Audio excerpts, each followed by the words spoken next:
Radio India KRPA 1110 AM ਦੇ ਸਰੋਤਿਆਂ ਨੂੰ ਸੁਖਜੀਤ ਮੰਗਟ ਵੱਲੋਂ ਪਿਆਰ ਤੇ ਸਤਿਕਾਰ ਸਹਿਤ ਸਤਿ ਸ਼੍ਰੀ ਅਕਾਲ। ਪ੍ਰੋਗਰਾਮ ਅੱਜ ਦਾ ਮੁੱਦਾ ਇਤਿਹਾਸ ਦੇ ਝਰੋਖੇ ਚੋਂ ਲੈ ਕੇ ਇੱਕ ਵਾਰ ਫੇਰ ਹਾਜ਼ਰ ਹਾਂ। ਪ੍ਰੋਗਰਾਮ ਵਿੱਚ ਅੱਗੇ ਚੱਲ ਕੇ ਮੇਰਾ ਸਾਥ ਦੇਣਗੇ ਰੇਡੀਓ ਇੰਡੀਆ ਦੇ director of research barrister Lovleen Singh Gill ਤੇ ਹਮੇਸ਼ਾ ਦੀ ਤਰ੍ਹਾਂ ਅੱਜ ਦੇ ਪ੍ਰੋਗਰਾਮ ਦੇ ਵਿੱਚ ਵੀ ਅਸੀਂ ਇੱਕ ਬਹੁਤ ਹੀ ਖਾਸ ਵਿਸ਼ੇ ਤੇ ਤੁਹਾਡੇ ਨਾਲ ਗੱਲਬਾਤ ਕਰਨੀ ਹੈ। ਤੇ ਇਸ ਤੋਂ ਪਹਿਲਾਂ ਆਪਾਂ ਗੱਲਬਾਤ ਦਾ ਸਿਲਸਿਲਾ ਸ਼ੁਰੂ ਕਰੀਏ। ਮੈਂ ਦੱਸ ਦਵਾਂ ਕਿ ਦੁਨੀਆ ਭਰ 'ਚ ਸਾਡੇ ਪ੍ਰੋਗਰਾਮ ਤੁਸੀਂ ਸੁਣ ਸਕਦੇ ਹੋ radioindia.ca ਤੇ US ਤੇ ਕੈਨੇਡਾ ਵਿੱਚ ਸਾਡੇ ਪ੍ਰੋਗਰਾਮ ਤੁਸੀਂ ਸੁਣ ਸਕਦੇ ਹੋ 1110 AM ਤੇ ਸਟੂਡੀਓ ਦਾ ਨੰਬਰ ਹੈ 6045929191 6045929191। डेली न्यूज़ अपडेट्स के लिए सानू सोशल मीडिया हैंडल्स ते फॉलो जरूर करो। साडा फेसबुक पेज है रेडियो इंडिया दे नाम है, ट्विटर हैंडल है @radioindia1110 ते इंस्टाग्राम है 1110। जिमें कि मैं स्टार्टिंग च दस्सिया कि अज दे प्रोग्राम च असीं एक बहुत ही महत्वपूर्ण विषय ते गलबात करन जा रहे हैं। जी हाँ, अज असीं गलबात करांगे ह्यूमन राइट्स ते। मनुखी सभ्यतावां हमेशा किसी न किसी सिद्धांत ते खड़ियां हुंदियां ने। ਇਹ ਮਨੁੱਖੀ ਸਿਧਾਂਤ ਹੀ ਸੱਭਿਅਕ ਸਮਾਜ ਨੂੰ ਅਸੱਭਿਅਕ ਸਮਾਜ ਤੋਂ ਵੱਖ ਕਰਦੇ ਹਨ। ਮਨੁੱਖੀ ਅਧਿਕਾਰ ਜਾਂ ਹਿਊਮਨ ਰਾਈਟਸ ਅਜਿਹਾ ਹੀ ਇੱਕ ਸਿਧਾਂਤ ਹੈ ਜਿਸ ਦੇ ਉੱਤੇ ਆਧੁਨਿਕ ਮਨੁੱਖੀ ਸਮਾਜ ਖੜਾ ਹੈ।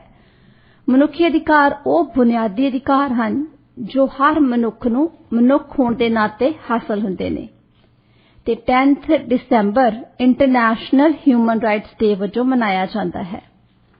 ਮਨੁੱਖੀ ਅਧਿਕਾਰ ਕੀ ਹਨ, ਇਹਨਾਂ ਦੀ ਕੀ ਮਹੱਤਤਾ ਹੈ ਅਤੇ ਕਿਹੜੇ ਅਧਿਕਾਰਾਂ ਨੂੰ ਮਨੁੱਖੀ ਅਧਿਕਾਰ ਮੰਨਿਆ ਗਿਆ ਹੈ, ਇਸ ਦੀ ਚਰਚਾ ਕਰਨ ਦੇ ਲਈ बैरिस्टर लवलीन सिंह गिल स्टूडियो च पहुंच चुके हैं। लवलीन जी, प्रोग्राम च तुहाडा स्वागत है जी। शुक्रिया सुखजीत जी। जी लवलीन जी, जिस तरह के मैं प्रोग्राम की स्टार्टिंग दे विच दस्सिया कि अज असीं बहुत ही महत्वपूर्ण विषय ते गलबात करनी आ जी। ऑफ कोर्स ह्यूमन राइट्स सब तो ज्यादा महत्वपूर्ण आ।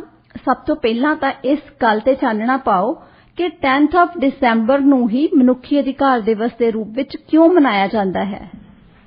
सुखजीत जी, इस तारीख के पिछे भी एक इतिहास है। इस दे पिछे जे असीं ह्यूमन राइट्स की गल करिए दुनिया दे विच तां हालांकि चलो ये आइडिया काफ़ी इसनूं अरसा हो चुका है हुण तां जो इस आइडिया नूं प्रचलित होए होए, पर 1930s दे विच जिस तरह असीं जाणदे हां, जे मैं ब्रीफली हिस्टरी डिस्कस करां, 1930s ਦੇ ਵਿੱਚ ਲੇਟ 1930s ਦੇ ਵਿੱਚ ਦੁਨੀਆ ਦੇ ਵਿੱਚ ਨਾਜ਼ੀਜ਼ਮ ਤੇ ਫਾਸੀਵਾਦ ਦਾ ਬੋਲਬਾਲਾ ਸੀ।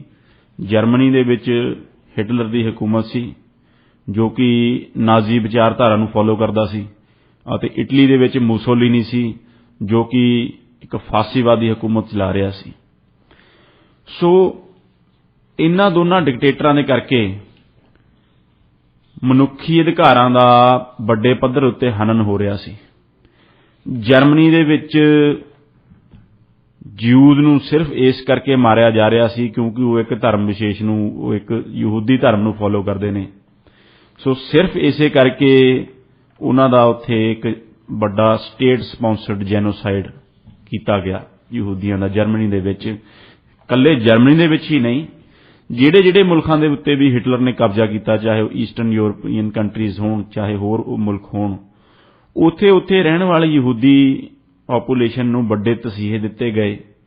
ਗੈਸ ਚੈਂਬਰਸ ਦੇ ਵਿੱਚ ਪਾ ਕੇ ਉਹਨਾਂ ਨੂੰ ਜ਼ਹਿਰੀਲੀ ਗੈਸ ਦੇ ਨਾਲ ਮਾਰਿਆ ਗਿਆ। ਜਾਨਵਰਾਂ ਤੋਂ ਬਦਤਰ ਗੈਰ ਮਨੁੱਖੀ ਉਹਨਾਂ ਦੇ ਨਾਲ ਵਤੀਰਾ ਜੋ ਹਿਟਲਰ ਦੀ ਨਾਜ਼ੀਵਾਦੀ ਸਰਕਾਰ ਨੇ ਅਪਣਾਇਆ।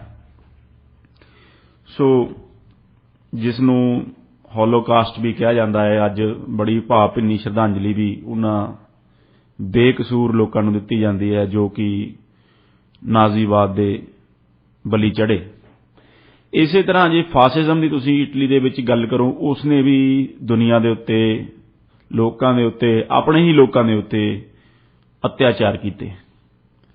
ਸੋ ਇਹ ਸੋਚ ਜੋ ਸੀ ਨਾਜ਼ੀਵਾਦੀ ਤੇ ਫਾਸੀਵਾਦੀ ਸੋਚ, ਇਸ ਨੇ ਦੁਨੀਆ ਨੂੰ ਵਿਸ਼ਵ ਯੁੱਧ ਵੱਲ ਧੱਕ ਦਿੱਤਾ, ਕਿਉਂਕਿ ਇਹ ਜੋ ਤਾਕਤਾਂ ਸਨ, ਫਾਸੀਵਾਦੀ ਇਟਲੀ ਅਤੇ ਨਾਜ਼ੀ ਜਰਮਨੀ, ਉਹਨਾਂ ਦੀ ਮਨਸ਼ਾ ਸੀ ਇੱਕ ਐਕਸਪੈਂਡ ਕਰਨ ਦੀ, ਇੱਕ ਜਰਮਨੀ, ਵੱਡਾ ਜਰਮਨੀ ਬਣਾਉਣ ਦੀ, ਤੇ ਇੱਕ ਰੇਸ ਵਿਸ਼ੇਸ਼ ਨੂੰ ਲੈ ਕੇ, ਇੱਕ ਐਥਨੀਸਿਟੀ ਨੂੰ ਲੈ ਕੇ ਉਹਦੀ ਸੁਪਰੀਮੇਸੀ ਐਸਟੈਬਲਿਸ਼ ਕਰਨ ਦੀ।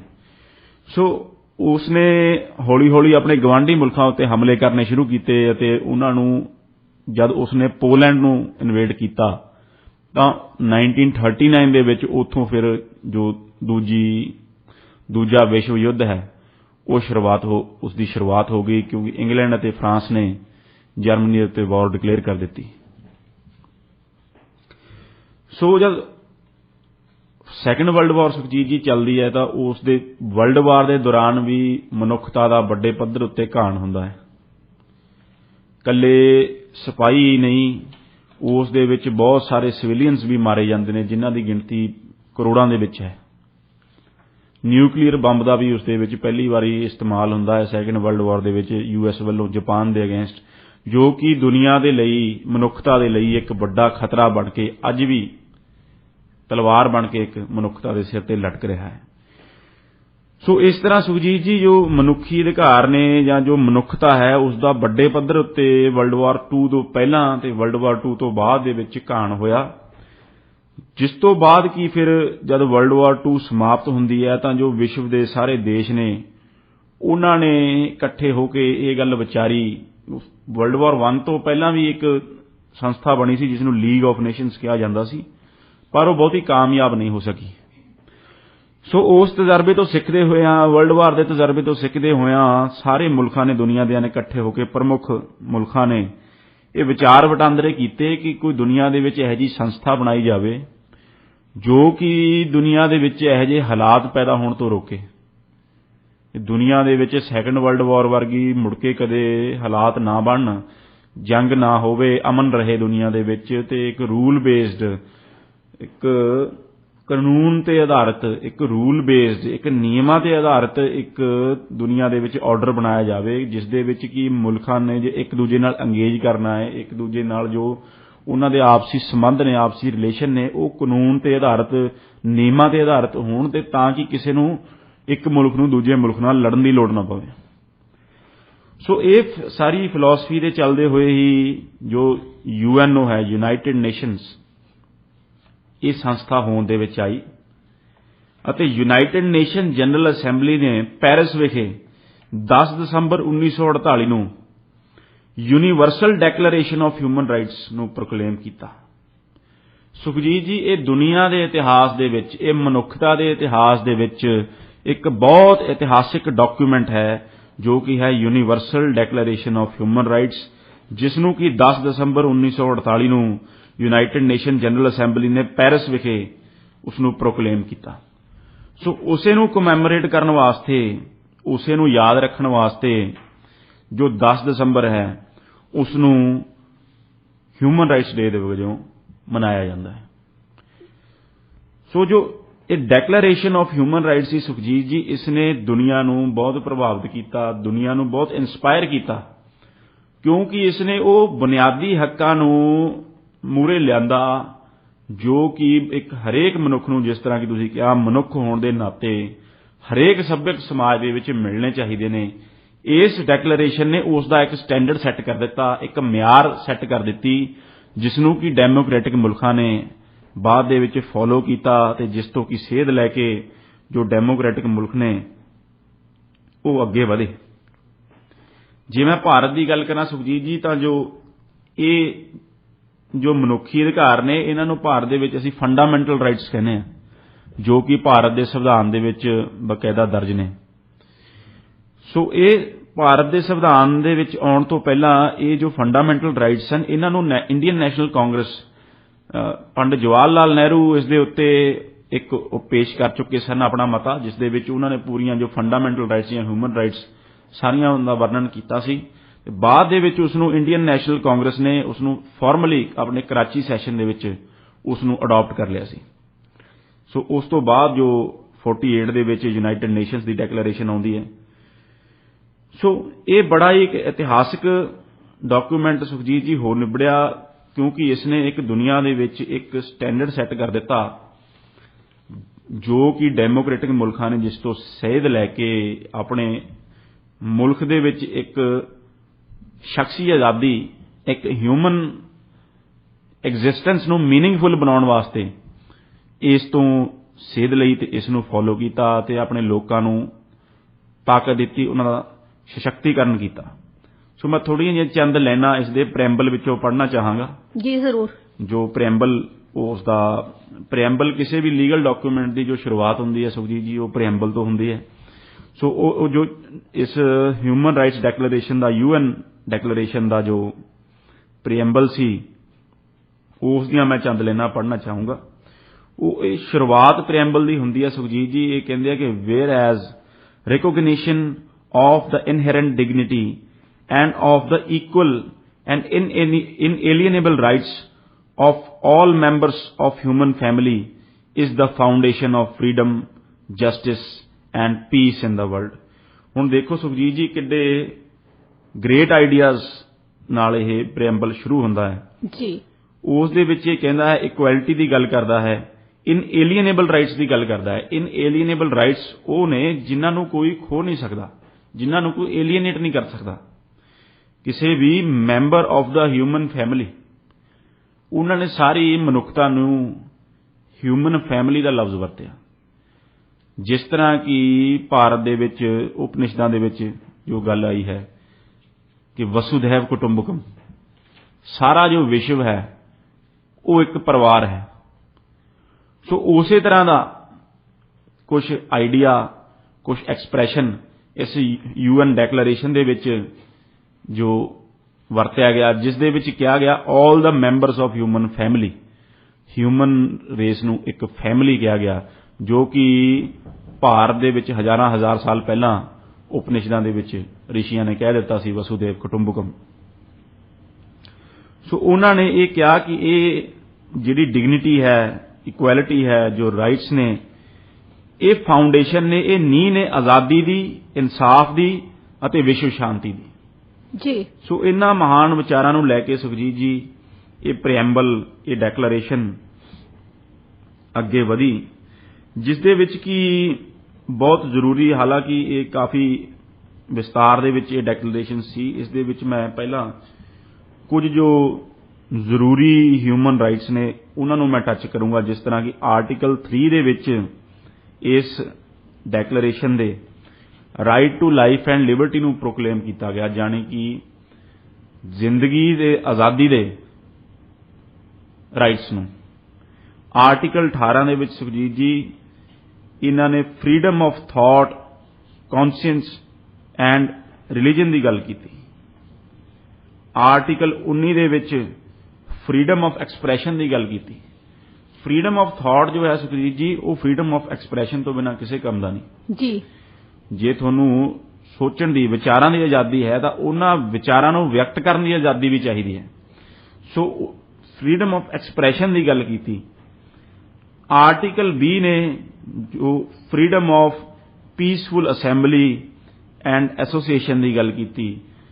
ਤੇ ਇਸ ਤਰ੍ਹਾਂ ਇਹਨਾਂ ਮਹਾਨ ਵਿਚਾਰਾਂ ਨੂੰ ਅਤੇ ਇਹਨਾਂ ਬੁਨਿਆਦੀ ਹੱਕਾਂ ਨੂੰ ਅੱਗੇ ਲਿਜਾਂਦੇ ਹੋਏ ਇਸ ਡੈਕਲੇਰੇਸ਼ਨ ਨੇ ਇੱਕ ਇਤਿਹਾਸਕ ਕਦਮ ਦੁਨੀਆ ਦੇ ਇਤਿਹਾਸ ਵਿੱਚ ਮਨੁੱਖਤਾ ਲਈ ਚੱਕਿਆ ਅਤੇ ਮਨੁੱਖਤਾ ਲਈ ਅਤੇ ਸਾਰੇ ਵਿਸ਼ਵ ਦੇ ਦੇਸ਼ਾਂ ਲਈ ਇੱਕ ਸਟੈਂਡਰਡ ਸੈੱਟ ਕਰ ਦਿੱਤਾ ਮਨੁੱਖੀ ਅਧਿਕਾਰਾਂ ਦਾ ਜੀ।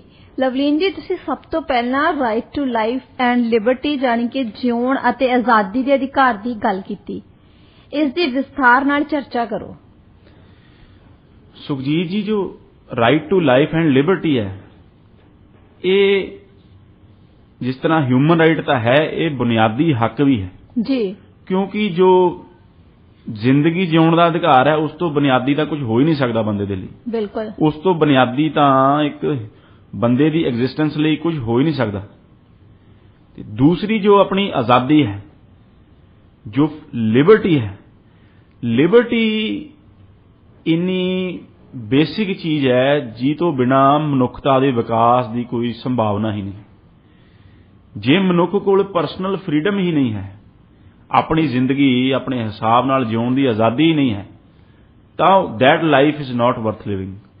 ਉਹ ਜ਼ਿੰਦਗੀ ਇੱਕ ਬਸ ਦਿਨ ਘਟੀ ਹੈ, ਜਿਹਨੂੰ ਆਪਾਂ ਪੰਜਾਬੀ 'ਚ ਕਹਿ ਲਈਏ, ਉਹ ਜ਼ਿੰਦਗੀ ਨਹੀਂ ਜਿੱਥੇ ਲਿਬਰਟੀ ਨਹੀਂ ਹੈ, ਜੀ ਬਿਲਕੁਲ ਸਹੀ, ਜਿੱਥੇ ਆਜ਼ਾਦੀ ਨਹੀਂ ਹੈ।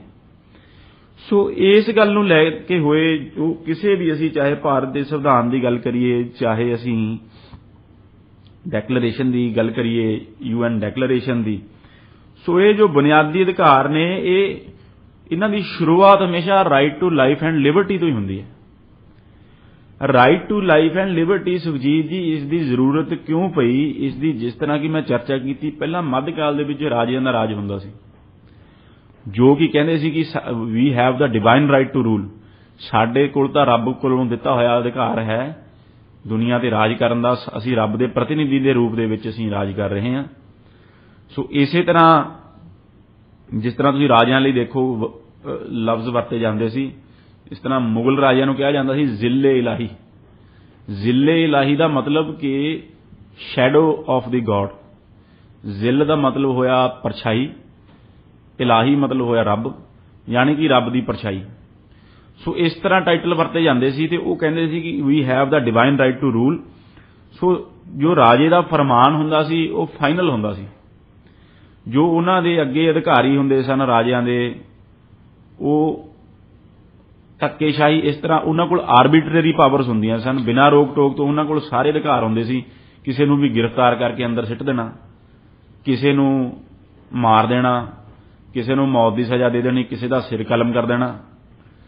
ਸੋ ਇਹਨਾਂ ਹਾਲਾਤਾਂ ਦੇ ਵਿੱਚ ਜੋ ਮਨੁੱਖਤਾ ਸੀ ਉਹ ਬੜੀ ਅਨਸਰਟੇਨਟੀ ਦੇ ਵਿੱਚ, ਬੜੇ ਹੀ ਖੌਫ, ਬੜੇ ਹੀ ਭੈ ਦੇ ਦੌਰ ਦੇ ਵਿੱਚੋਂ ਲੰਘਦੀ ਸੀ, ਕਿਉਂਕਿ ਰਾਜੇ ਦਾ ਕੁਝ ਪਤਾ ਨਹੀਂ ਹੁੰਦਾ ਸੀ, ਚੰਗਾ ਰਾਜਾ, ਮਾੜਾ ਰਾਜਾ, ਤੇ ਉਸ ਦੇ ਅਧਿਕਾਰ ਨੂੰ ਚੈਲੰਜ ਕਰਨ ਵਾਲਾ, ਉਸ ਨੂੰ ਠੱਲ ਪਾਉਣ ਵਾਲਾ ਕੋਈ ਨਹੀਂ ਹੁੰਦਾ ਸੀ, ਕਿਉਂਕਿ ਜੋ ਰਾਜੇ ਦਾ ਫਰਮਾਨ ਹੁੰਦਾ ਸੀ ਉਹੀ ਕਾਨੂੰਨ ਹੁੰਦਾ ਸੀ।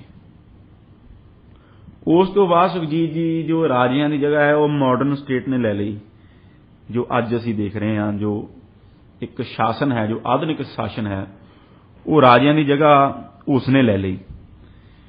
ਪਰ ਜੋ ਲੋਕਾਂ ਦੇ ਨਾਲ ਧੱਕੇਸ਼ਾਹੀਆਂ ਸਨ, ਜੋ ਲਾਈਫ ਟੂ ਲਿਬਰਟੀ, ਜਿਸ ਤਰ੍ਹਾਂ ਮੈਂ ਦੱਸਿਆ ਲਾਈਫ ਐਂਡ ਲਿਬਰਟੀ, ਉਹ ਹਰ ਵਕਤ ਖਤਰੇ ਦੇ ਵਿੱਚ ਸੀ। ਸੋ ਇਹ ਜੋ ਹੱਕ ਆ, ਇਹ ਇੰਡੀਵਿਜੂਅਲ ਦੇ ਕੋਲੇ, ਮਨੁੱਖ ਦੇ ਕੋਲੇ ਇਹ ਹੱਕ ਇੱਕ ਬੜਾ ਵੱਡਾ ਸਟੇਟ ਦੇ ਅਗੇਂਸਟ ਹਥਿਆਰ ਆ। ਜੋ ਸਟੇਟ ਕੋਈ ਉਸ ਦੀ ਲਾਈਫ, ਉਸ ਦੀ ਜ਼ਿੰਦਗੀ ਤੇ ਇਫੈਕਟ ਪਾਉਣ ਵਾਲਾ ਕੋਈ ਫੈਸਲਾ ਲੈਂਦੀ ਹੈ, ਜਾਂ ਉਸ ਦੀ ਲਿਬਰਟੀ ਨੂੰ ਕਰਟੇਨ ਕਰਦੀ ਹੈ, ਉਸ ਦੀ ਲਿਬਰਟੀ ਨੂੰ ਉਸ ਤੋਂ ਖੋਹਦੀ ਹੈ, ਜਿਸ ਤਰ੍ਹਾਂ ਕਿ ਜੇਲ੍ਹ ਦੇ ਵਿੱਚ ਸਿੱਟ ਦੇਣਾ ਜੀ, ਸਭ ਤੋਂ ਵਰਸਟ ਫਾਰਮ ਆਫ ਜਿਹੜੀ ਲਿਬਰਟੀ ਕਿਸੇ ਦੀ ਖੋਹਣੀ ਹੈ, ਆਜ਼ਾਦੀ ਖੋਹਣੀ ਹੈ ਸੁਖਜੀਤ ਜੀ, ਉਹ ਹੈ ਉਸ ਨੂੰ ਬਾਡੀਲੀ ਤੌਰ ਤੇ, ਉਸ ਨੂੰ ਸਰੀਰਕ ਤੌਰ ਉੱਤੇ ਜੇਲ੍ਹ ਦੇ ਵਿੱਚ ਸਿੱਟ ਦੇਣਾ। ਦੂਸਰਾ ਹੈ ਕਿ ਉਸ ਦੀ ਜਾਨ ਲੈ ਲੈਣਾ। ਸੋ ਇਹ ਦੋਨਾਂ ਗੱਲਾਂ ਦੇ ਉੱਤੇ ਜੋ right to life and liberty ਹੈ, ਇਹ ਸਟੇਟ ਦੇ ਅਧਿਕਾਰ ਉੱਤੇ ਇਹ ਅੰਕੁਸ਼ ਲਾਉਂਦਾ ਹੈ। ਜਿਸ ਤਰ੍ਹਾਂ ਤੁਸੀਂ ਦੇਖੋ ਕਿ ਰਾਈਟ ਟੂ ਲਾਈਫ ਬੰਦੇ ਕੋਲ ਹੈ, ਹਰੇਕ ਇਨਸਾਨ ਦੇ ਕੋਲ ਹੈ, ਪਰ ਰਾਈਟ ਟੂ ਲਾਈਫ, ਜੇ ਸਟੇਟ ਨੇ ਉਸ ਦੀ ਰਾਈਟ ਟੂ ਲਾਈਫ ਦੇ ਖਿਲਾਫ ਕੋਈ ਕੰਮ ਕਰਨਾ ਹੈ ਤਾਂ ਉਸ ਨੂੰ ਇੱਕ ਪ੍ਰੋਸੀਜਰ ਫੋਲੋ ਕਰਨਾ ਪਵੇਗਾ। ਜਿਸ ਤਰ੍ਹਾਂ ਤੁਸੀਂ ਦੇਖੋ ਵੀ ਕਿਸੇ ਤੇ ਜੇ ਕਤਲ ਦਾ ਮੁਕੱਦਮਾ ਚੱਲਦਾ ਹੈ, ਉਸ ਨੂੰ ਮੌਤ ਦੀ ਸਜ਼ਾ ਦਿੱਤੀ ਜਾਣੀ ਹੈ, ਉਸ ਦੀ ਰਾਈਟ ਟੂ ਲਾਈਫ ਸਟੇਟ ਨੇ ਖੋਲੀ। ਉਹ ਡਿਸੀਜਨ, ਉਹ ਫੈਸਲਾ ਸਟੇਟ ਹੈ ਜੋ ਉਹ ਆਰਬਿਟਰਰੀਲੀ ਜਾਂ ਰੂਲ ਤੋਂ ਬਿਨਾਂ ਨਹੀਂ ਲੈ ਸਕਦੀ। ਉਸ ਨੂੰ ਪ੍ਰੋਪਰ ਟ੍ਰਾਇਲ ਚਲਾਉਣੀ ਪਵੇਗੀ, ਉਸ ਨੂੰ ਪ੍ਰੋਪਰ ਐਵੀਡੈਂਸ, ਉਸ ਨੂੰ ਬੋਲਣ ਦਾ, ਆਪਣਾ ਪੱਖ ਪੇਸ਼ ਕਰਨ ਦਾ ਜੋ ਹੱਕ ਹੈ, ਜੋ ਓਪਰਚੁਨਿਟੀ ਹੈ, ਉਹ ਦੇਣੀ ਪਵੇਗੀ। ਉਹ ਸਾਰੇ ਪ੍ਰੋਸੀਜਰ ਚੋਂ, ਉਹ ਸਭ ਕਾਜ਼ੇ ਦੇ ਲੰਘਣ ਤੋਂ ਬਾਅਦ, ਉਸ ਤੋਂ ਵਿੱਚ ਲੰਘਣ ਤੋਂ ਬਾਅਦ ਹੀ ਜੋ ਸਟੇਟ ਹੈ ਉਸ ਦੀ ਰਾਈਟ ਟੂ ਲਾਈਫ, ਜੋ ਜਿਉਣ ਦਾ ਅਧਿਕਾਰ ਹੈ, ਉਸ ਨੂੰ ਖੋਹ ਸਕਦੀ ਹੈ, ਜਾਂ ਉਸ ਦਾ ਰਾਈਟ ਟੂ ਲਿਬਰਟੀ ਹੈ ਜੋ ਉਸ ਨੂੰ ਜੇਲ੍ਹ ਦੇ ਵਿੱਚ ਸਿੱਟ ਸਕਦੀ ਹੈ। ਸੋ ਇਸ ਤਰ੍ਹਾਂ ਜੋ right to life and liberty ਹੈ ਸੁਖਜੀਤ ਜੀ, ਉਹ ਬੜਾ ਹੀ ਇੱਕ ਬੁਨਿਆਦੀ ਹੱਕ ਹੈ, ਕਿਉਂਕਿ ਉਹ ਸਟੇਟ ਦੇ ਕੋਲੋਂ, ਸ਼ਾਸਕ ਦੇ ਕੋਲੋਂ, ਜੋ ਆਮ ਇਨਸਾਨ ਹੈ, ਜੋ ਆਮ ਬੰਦਾ ਹੈ, ਉਸ ਦੀ ਜਾਨ ਅਤੇ ਉਸ ਦੀ ਮਾਲ, ਉਸ ਦੀ ਆਜ਼ਾਦੀ ਦੀ ਰੱਖਿਆ ਕਰਦਾ ਹੈ, ਜਿਸ ਤੋਂ ਬਿਨਾਂ ਕਿ ਕੋਈ ਵੀ ਡੈਮੋਕ੍ਰੇਸੀ, ਕੋਈ ਵੀ ਸੱਭਿਅਕ ਸਮਾਜ ਪੋਸੀਬਲ ਹੀ ਨਹੀਂ। ਜੀ ਬਿਲਕੁਲ। ਲਵਲੀਨ ਜੀ, ਬ੍ਰੇਕ ਤੋਂ ਪਹਿਲਾਂ ਤੁਸੀਂ ਦੱਸ ਰਹੇ ਸੀ ਵਿਸਥਾਰ ਦੇ ਨਾਲ right to life and liberty ਬਾਰੇ। ਜੀ ਸੁਖਜੀਤ ਜੀ, ਜਿਸ ਤਰ੍ਹਾਂ ਮੈਂ ਪਹਿਲਾਂ ਜ਼ਿਕਰ ਕੀਤਾ ਕਿ ਇਸ ਸਟੇਟ ਦੀ ਧੱਕੇਸ਼ਾਹੀ ਦੇ ਖਿਲਾਫ ਇੱਕ ਇੰਡੀਵਿਜੂਅਲ ਦੇ ਕੋਲੇ, ਇੱਕ ਇਨਸਾਨ ਦੇ ਕੋਲੇ ਬੜਾ ਵੱਡਾ ਹਥਿਆਰ ਹੈ, ਬੜੀ ਵੱਡੀ ਢਾਲ ਹੈ। ਪਰ ਮਾਡਰਨ ਜੂਰਿਸਪ੍ਰੂਡੈਂਸ ਦੇ ਵਿੱਚ, ਲਾਅ ਦੇ ਵਿੱਚ ਇਸ ਰਾਈਟ ਨੂੰ ਐਕਸਪੈਂਡ ਕਰਕੇ ਜੋ ਰਾਈਟ ਟੂ ਪ੍ਰਾਈਵੇਸੀ ਹੈ ਉਹ ਵੀ ਇਹਦੇ ਵਿੱਚ ਇਨਕਲੂਡ ਕੀਤੀ ਜਾ ਸਕਦੀ ਹੈ, ਕਿਉਂਕਿ ਪ੍ਰਾਈਵੇਸੀ ਤੋਂ ਬਗੈਰ ਕੋਈ ਆਪਣੀ ਜ਼ਿੰਦਗੀ ਚੰਗੇ ਢੰਗ ਨਾਲ ਨਹੀਂ ਜਿਉ ਸਕਦਾ। ਰਾਈਟ ਟੂ ਕਲੀਨ ਐਨਵਾਇਰਨਮੈਂਟ, ਇਹ ਵੀ ਰਾਈਟ ਟੂ ਲਾਈਫ ਦੇ ਵਿੱਚ ਇਨਕਲੂਡ ਕੀਤਾ ਗਿਆ ਹੈ ਭਾਰਤ ਦੇ ਵਿੱਚ, ਭਾਰਤ ਦੀ ਸੁਪਰੀਮ ਕੋਰਟ ਦੇ ਵੱਲੋਂ। ਸੋ ਇਸ ਤਰ੍ਹਾਂ ਇਹ ਰਾਈਟ ਬੜੀ ਐਕਸਪੈਂਡ ਹੋ ਕੇ, ਸੋ ਇਹ ਕਹਿੰਦੀ ਹੈ ਕਿ ਇਸ ਜੋ ਸੋਚ ਹੈ ਇਸ ਦੇ ਪਿੱਛੇ ਉਹ ਇਹ ਹੈ ਕਿ ਮੇਰ ਜਿਹੜੀ ਹਿਊਮਨ ਐਗਜ਼ਿਸਟੈਂਸ ਹੈ, ਜੋ ਇੱਕ ਹੋਂਦ ਹੈ ਇਨਸਾਨ ਦੀ, ਉਹ ਕਾਫੀ ਨਹੀਂ। ਉਸ ਦੀ ਜ਼ਿੰਦਗੀ ਨੂੰ ਮੀਨਿੰਗਫੁਲ ਬਣਾਉਣਾ, ਉਸ ਦੀ ਜ਼ਿੰਦਗੀ ਨੂੰ ਮੀਨਿੰਗਫੁਲ ਬਣਾਉਣਾ, ਉਸ ਡਿਗਨੀਫਾਈਡ ਐਗਜ਼ਿਸਟੈਂਸ, ਉਸ ਦੀ ਇੱਕ ਇੱਜ਼ਤ ਦੇ ਨਾਲ ਜ਼ਿੰਦਗੀ ਦੇਣਾ, ਉਹ ਇਸ ਦਾ ਟੀਚਾ ਹੈ। ਸੋ ਇੱਕ ਐਗਜ਼ਾਮਪਲ ਮੈਂ ਭਾਰਤ ਦੇ ਵਿੱਚੋਂ ਫਿਰ ਦੇਵਾਂਗਾ ਕਿ ਜਦੋਂ right to life and liberty ਦੀ ਆਪਾਂ ਗੱਲ ਕਰਦੇ ਹਾਂ ਸੁਖਜੀਤ ਜੀ, ਤਾਂ ਐਮਰਜੈਂਸੀ ਦੇ ਉਸ ਕਾਲੇ ਦੌਰ ਨੂੰ ਨਹੀਂ ਭੁਲਾਇਆ ਜਾ ਸਕਦਾ ਜੋ ਕਿ 1975 ਦੇ ਵਿੱਚ ਇੰਦਰਾ ਗਾਂਧੀ ਗਵਰਨਮੈਂਟ ਵੱਲੋਂ ਭਾਰਤ ਦੇ ਲੋਕਾਂ ਦੇ ਉੱਤੇ ਲਾਈ ਗਈ। ਉਸ ਐਮਰਜੈਂਸੀ ਦੇ ਵਿੱਚ ਸੁਖਜੀਤ ਜੀ ਇਹ ਸਾਰੇ ਮਨੁੱਖੀ ਅਧਿਕਾਰਾਂ ਦਾ ਹਨਨ ਕਰਨ ਦੀ ਕੋਸ਼ਿਸ਼ ਕੀਤੀ ਗਈ ਅਤੇ ਈਵਨ ਇਹ ਵੀ ਕਹਿ ਦਿੱਤਾ ਗਿਆ ਕਿ right to life and liberty ਨਾਗਰਿਕਾਂ ਦੇ ਕੋਲ ਮੁਹੱਈਆ ਨਹੀਂ ਹੈ, ਕਿਉਂਕਿ ਇਹ ਸੰਵਿਧਾਨ ਦੀ ਦੇਣ ਹੈ ਤੇ ਸੰਵਿਧਾਨ ਨੂੰ ਅਸੀਂ ਉਸ ਨੂੰ ਐਮਰਜੈਂਸੀ ਲਾ ਕੇ ਉਹਨਾਂ ਪ੍ਰੋਵੀਜ਼ਨਾਂ ਨੂੰ ਅਸੀਂ ਸਸਪੈਂਡ ਕਰ ਦਿੱਤਾ ਹੈ। ਪਰ ਸੁਖਜੀਤ ਜੀ, ਅੱਜ ਹਿਊਮਨ ਰਾਈਟਸ ਡੇ ਵਾਲੇ ਦਿਨ ਮੈਂ ਫਿਰ ਜਸਟਿਸ ਖੰਨਾ ਨੂੰ ਯਾਦ ਕਰਾਂਗਾ, ਜਿਨ੍ਹਾਂ ਨੇ ADM ਜਬਲਪੁਰ ਜਜਮੈਂਟ ਦੇ ਵਿੱਚ ਇੱਕ ਡਿਸੈਂਟਿੰਗ ਓਪੀਨੀਅਨ ਆਪਣਾ ਦਿੱਤਾ, ਜਦ ਕਿ ਸੁਪਰੀਮ ਕੋਰਟ ਨੇ ਵੀ ਇੰਦਰਾ ਗਾਂਧੀ ਸਰਕਾਰ ਦੇ ਨਾਲ ਸੁਰ ਮਿਲਾਉਂਦਿਆਂ ਉਸ ਵਕਤ ਕਹਿ ਦਿੱਤਾ ਸੀ ਕਿ ਲੋਕਾਂ ਦੇ ਕੋਲ ਜੋ ਹਿਊਮਨ ਰਾਈਟਸ ਨੇ, ਇਹ ਜੋ ਫੰਡਾਮੈਂਟਲ ਰਾਈਟਸ ਨੇ, ਇਹ ਸੰਵਿਧਾਨ ਦੀ ਮਿਹਰਬਾਨੀ ਦੇ ਨਾਲ ਨੇ। ਪਰ ਜਸਟਿਸ ਖੰਨਾ ਨੇ ਡਿਸੈਂਟਿੰਗ ਓਪੀਨੀਅਨ ਦਿੰਦਿਆਂ ਹੋਇਆ ਕਿਹਾ, ਜਿਸ ਤਰ੍ਹਾਂ ਅਸੀਂ ਅੱਜ ਹਿਊਮਨ ਰਾਈਟਸ ਦੀ ਗੱਲ ਕੀਤੀ ਹੈ, ਕਿ ਨਹੀਂ, these rights don't flow from constitution, ਇਹ ਕਨਸਟੀਟਿਊਸ਼ਨ ਦੀਆਂ ਕ੍ਰੀਏਟ ਕੀਤੀਆਂ ਹੋਈਆਂ ਰਾਈਟਸ ਨਹੀਂ, ਕਨਸਟੀਟਿਊਸ਼ਨ ਮੇਰਲੀ ਇਹਨਾਂ ਨੂੰ ਡਿਕਲੇਅਰ ਕਰਦਾ ਹੈ। ਇਹ ਅਧਿਕਾਰ ਹਰੇਕ ਮਨੁੱਖ ਦੇ ਕੋਲੇ ਮਨੁੱਖ ਹੋਣ ਦੇ ਨਾਤੇ ਹਨ, ਇਹ ਨੈਚੁਰਲ ਰਾਈਟਸ ਨੇ ਹਰੇਕ ਬੰਦੇ ਦੀਆਂ। ਸੋ ਇਹ ਜੂਰਿਸਪ੍ਰੂਡੈਂਸ ਇਸ ਤਰ੍ਹਾਂ ਜੋ ਇੱਕ ਕਾਨੂੰਨ ਹੈ ਬਹੁਤ ਅੱਗੇ ਚਲਿਆ ਗਿਆ ਕਿ ਹਰ ਮਨੁੱਖ ਦੇ ਕੋਲੇ, ਜਸਟਿਸ ਖੰਨਾ ਨੇ ਕਿਹਾ ਕਿ ਉਹ ਇਹ ਨੈਚੁਰਲ ਰਾਈਟਸ ਨੇ, ਇਹ ਮਨੁੱਖ ਹੋਣ ਦੇ ਨਾਤੇ ਹੀ ਉਹਦੇ ਕੋਲ ਨੇ, ਇਹ ਚਾਹੇ ਸੰਵਿਧਾਨ ਸਸਪੈਂਡ ਵੀ ਹੋ ਜਾਵੇ, ਇਹਨਾਂ ਅਧਿਕਾਰਾਂ ਨੂੰ ਮਨੁੱਖ ਦੇ ਕੋਲੋਂ, ਇੱਕ ਨਾਗਰਿਕ ਦੇ ਕੋਲੋਂ ਨਹੀਂ ਖੋਇਆ ਜਾ ਸਕਦਾ। ਸੋ ਸੁਖਜੀਤ ਜੀ, ਇਸ ਤਰ੍ਹਾਂ ਜੋ right to life and liberty ਹੈ, ਉਸ ਦੇ ਫੀਲਡ ਦੇ ਵਿੱਚ ਬਹੁਤ ਹੀ ਮਹੱਤਵਪੂਰਨ ਡਿਵੈਲਪਮੈਂਟਸ ਅੱਗੇ ਹੋਈਆਂ। ਜੀ ਲਵਲੀਨ ਜੀ, ਜਿੱਦਾਂ ਤੁਸੀਂ ਬਹੁਤ ਹੀ ਵਧੀਆ ਤਰੀਕੇ ਦੇ ਨਾਲ ਤੇ ਬਹੁਤ ਸਿੰਪਲ ਤਰੀਕੇ ਦੇ ਨਾਲ ਸਮਝਾਇਆ ਕਿ right to life and liberty ਕੀ ਹੈ ਤੇ ਕਿਉਂ ਜ਼ਰੂਰੀ ਹੈ। ਅੱਗੇ ਵਧਦੇ ਹਾਂ, ਜੇ ਅਸੀਂ right to freedom of speech, thought and expression ਦੀ ਗੱਲ ਕਰੀਏ ਤਾਂ ਇਹਨਾਂ ਹੱਕਾਂ ਦੀ ਕੀ ਮਹੱਤਤਾ ਹੈ? ਸੁਖਜੀਤ ਜੀ, ਜਿਸ ਤਰ੍ਹਾਂ ਅਸੀਂ right to life and liberty ਦੀ ਗੱਲ ਕਰੀਏ, ਅਸੀਂ ਗੱਲ ਕੀਤੀ ਇਸ ਦੀ, ਜੋ right to freedom of expression and thought ਹੈ ਸੁਖਜੀਤ ਜੀ, ਇਹ ਵੀ ਇੱਕ ਹਿਊਮਨ ਰਾਈਟ ਹੈ, ਇੱਕ ਬੁਨਿਆਦੀ ਹੱਕ ਹੈ, ਜਿਸ ਤੋਂ ਬਿਨਾਂ ਕਿ ਇੱਕ ਸੱਭਿਅਕ ਸਮਾਜ ਦਾ ਤਸੱਵੁਰ ਨਹੀਂ ਕੀਤਾ ਜਾ ਸਕਦਾ। ਇੱਕ ਸੱਭਿਅਕ ਸਮਾਜ ਦੀ ਹੋਂਦ right to freedom of speech and expression ਤੋਂ ਬਿਨਾਂ ਨਹੀਂ ਕੀਤੀ ਜਾ ਸਕਦੀ। ਸੋ ਜੇ ਮੈਂ ਇਸ ਦੀ ਇਤਿਹਾਸ ਦੇ ਵਿੱਚ ਚਰਚਾ ਕਰਾਂ ਸੁਖਜੀਤ ਜੀ, ਤਾਂ ਇਹ ਜੋ ਰਾਈਟ ਹੈ, ਇਹ ਮਨੁੱਖਤਾ ਨੂੰ ਬੜੀਆਂ ਕੁਰਬਾਨੀਆਂ ਤੋਂ ਬਾਅਦ ਮਿਲੀ ਹੈ। ਜਿਸ ਤਰ੍ਹਾਂ ਅਸੀਂ ਇਤਿਹਾਸ ਦੇ ਵਿੱਚ ਦੇਖੀਏ